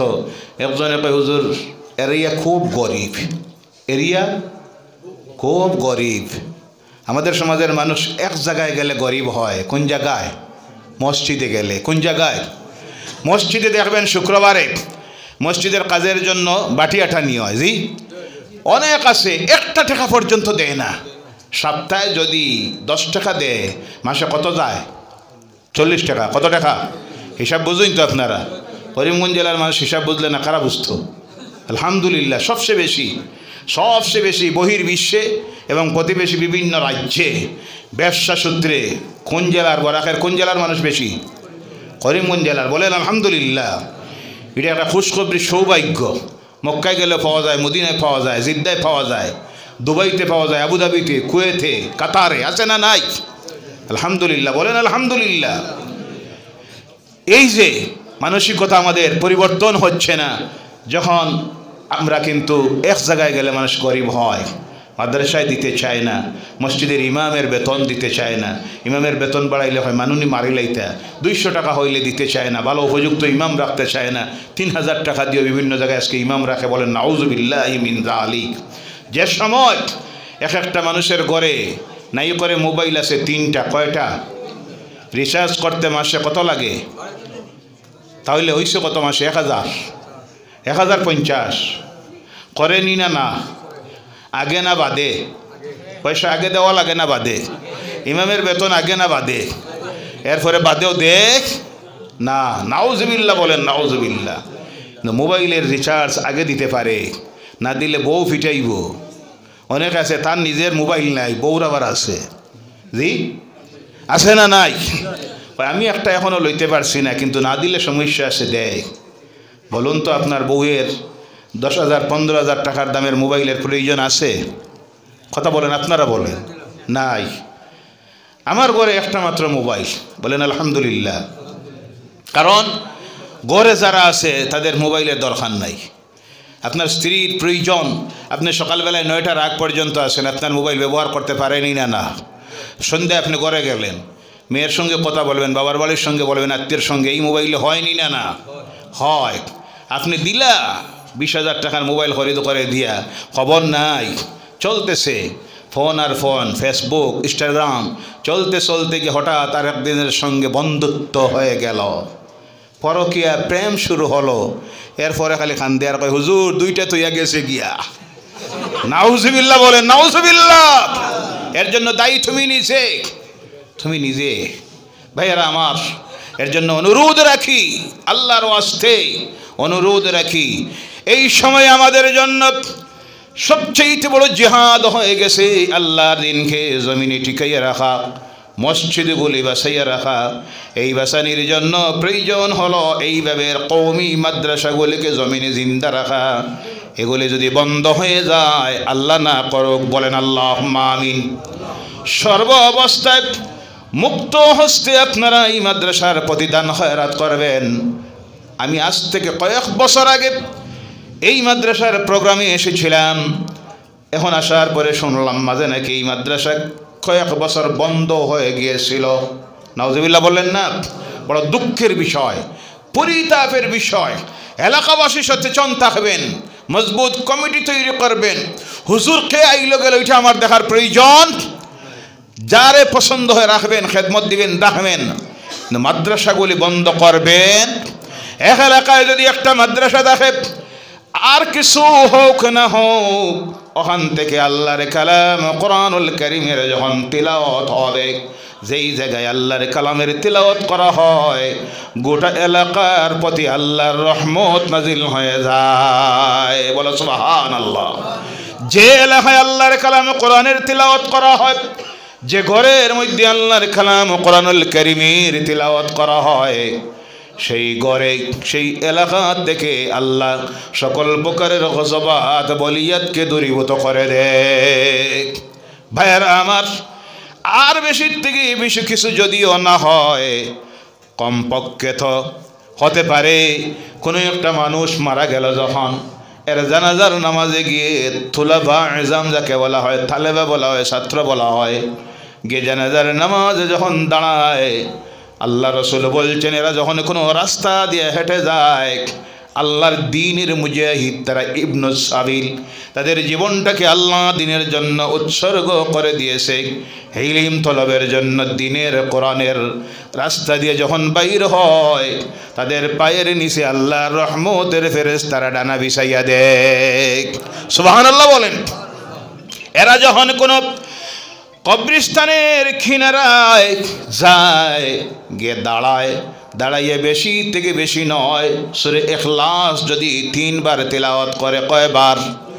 3 বার যদি তেলাওয়াত করে, আর সবটুকুন যদি কবরস্থানের মুর্দাদের জন্য বক্সে দেয়, হাদিস শরীফের মধ্যে আসতেছে আল্লাহর রাসূল বলছেন সঙ্গে সঙ্গে তিলাওয়াতকারী এবং যাদের প্রতি সওয়াব বক্সে দিল, আল্লাহ উভয়ের আমলনামায় এক মকবুল পরিপূর্ণ কোরআন খতমের সওয়াব লিখে দেয়। আল্লাহর রাসূল বলতেছেন কোন কবরস্থানের কিনারায় গিয়ে দাঁড়াইয়া কেউ যদি কলবে কোরআন সূরা ইয়াসিন একটা বার তিলাওয়াত করে, আল্লাহ রাব্বুল আলামিন গোটা কবরবাসীদের উপর থেকে 40 দিনের জন্য আযাবে তুলে নেয়। সুবহানাল্লাহ, সুবহানাল্লাহ। এর কারণে আমার ভাইয়েরা, এই মাদ্রাসাগুলি টিকাইয়া রাখা আজকে আমাদের জন্য সবচেয়ে বড় জিহাদ হয়ে গেছে। আল্লাহ যেন তৌফিক দেয়। সকলে বলেন আল্লাহুম্মা আমিন। আজকে ডিসেম্বর মাসের কয় তারিখ? আগামীতে আসতেছে 31 ডিসেম্বর, 24 ইংরেজির লাস্ট ডে, আর এর পরেরটা হইল 1 জানুয়ারি। মনে আছে? আরে কথা বলেন না কেন? সবার মনে আছে? এদিন আমাদের কিছু করণীয় আছে না নাই? জি, 1 জানুয়ারি লাস্ট ডিসেম্বরের রাত 12টায় বোম ফাটানি ফোর্স। আরে পরের দিন 1 জানুয়ারির দিন কিছু মানুষ আছে, তাদের কথা বাদ দিলাম, আমাদের মধ্যে কিছু মানুষ আছে 1 জানুয়ারি আইলে একদিনের লাগি তারা জানোয়ার হয়ে যায়। জি, ইসলামে এইভাবে কিছু আছে। নতুন বৎসরকে স্বাগত জানানি, কয় হ্যাপি নিউ ইয়ার, খুব ইংলিশও জানে, হ্যাপি নিউ ইয়ার।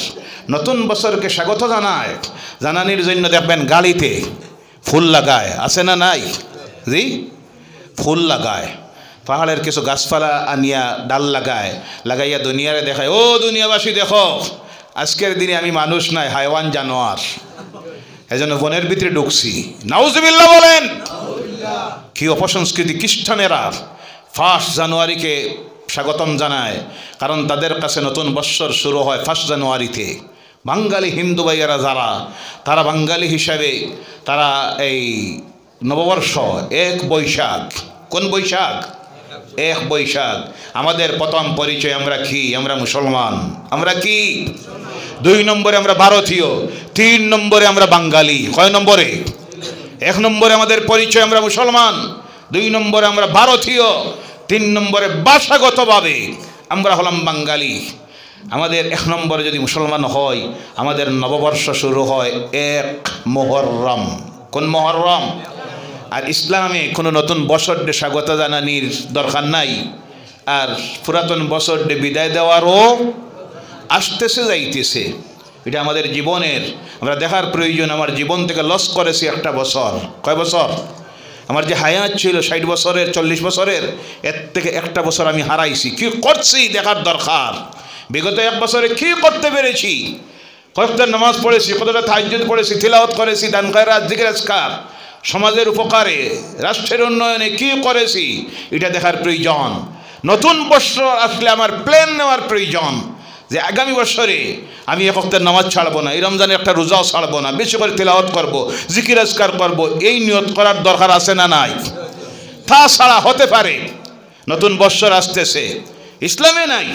আপনি যদি চান বেশির থেকে বেশি, এদিন রোজা একটা রাখি দেন, নফল রোজা। নতুন বছরের আবার না, নতুন বছরে কোনো রোজা নাই। দান খয়রাত করুন, এতিম মিসকিনকে খাওয়ান, খাওয়াইয়া দোয়া করেন তাদেরকে নিয়ে আল্লাহর কাছে। আল্লাহ যে আজকে একটা বছর শুরু হইতেছে, ইংরেজি বছর। এই বছরটা আমার ভালো যেন কাটে, বিপদাবদ থেকে আল্লাহ তুমি বাঁচাইয়া রাখিও, ব্যবসায় উন্নতি দিও, এইসব আপনি করতে পারেন। কিন্তু নতুন বৎসরের নামে ইসলামে কোনো কিছু দুঃখ লাগে, আফসোস লাগে। আমরা যখন পৃথিবীর মানুষকে আদর্শে শিক্ষা দিব, তরুণ বেড়া, যুবকেরা ভাইয়েরা, আপনাদের মতো আল্লাহ রসুলের সাহাবীদের জীবন চরিত্র দেখে মানুষ ইসলাম বুঝেছিল, কোরআন বুঝেছিল। এই সময় আমার সমাজের কিছু মানুষ যদি তাদের দেখা দেখি ইহুদি নাসারাদের চাল চলনে সংস্কৃতিকে গ্রহণ করে, যদি দেখা যায় এই দিন অনেক আছে গান বাজায়, ডিজি বাজায়, ডং করে, তামসা করে, করতে করতে গিয়ে কোনোটা এমন হয় ড্রাইভারেও খাইছে 1 বোতল, প্যাসেঞ্জারে 10 বোতল। পরের দিন সংবাদ মিডিয়ায় দেখা যায় গাড়ি অ্যাক্সিডেন্ট করছে, মারা গেছে 3টা। নাউযুবিল্লাহি মিন যালিক। জুলুম আপনি আপনার নিজের উপরে করলেন। এইভাবে যদি মৌত হয়, কুফুরির মৌত। কিসের মৌত? কুফুরির মৌত হলে আপনার জন্য বেহেশত নয়, দুজক। যুবক ভাইয়েরা, আমার সমাজের তরুণেরা, স্কুল কলেজের ছাত্রছাত্রীরা, আল্লাহর ওয়াস্তে অনুরোধ রাখি, ইসলামে নতুন বছরকে স্বাগত জানানির কোনো সিস্টেম নাই, পুরাতন বছরকে বিদায় দেওয়ারও কোনো সিস্টেম নাই। এইসব অপসংস্কৃতিতে নিমজ্জিত হবেন না। এইসব করার আমাদের সময় এখন নয়। আমাদের সময় হলো আমাদেরকে আমরা সংশোধিত করার, আল্লাহর কাছে সারেন্ডার্ড হওয়ার, দোয়া করার, তওবা করার, 5 ওয়াক্তের নামাজ পড়ার। আল্লাহ যেন আমাদেরকে সেই তৌফিক দেয়। সকলে বলেন আল্লাহুম্মা আমিন। ওয়া মা আলাইনা ইল্লাল বালাগ ওয়া আখিরু দাওয়ানা আলহামদুলিল্লাহি রাব্বিল আলামিন। আল্লাহুম্মা আমিন।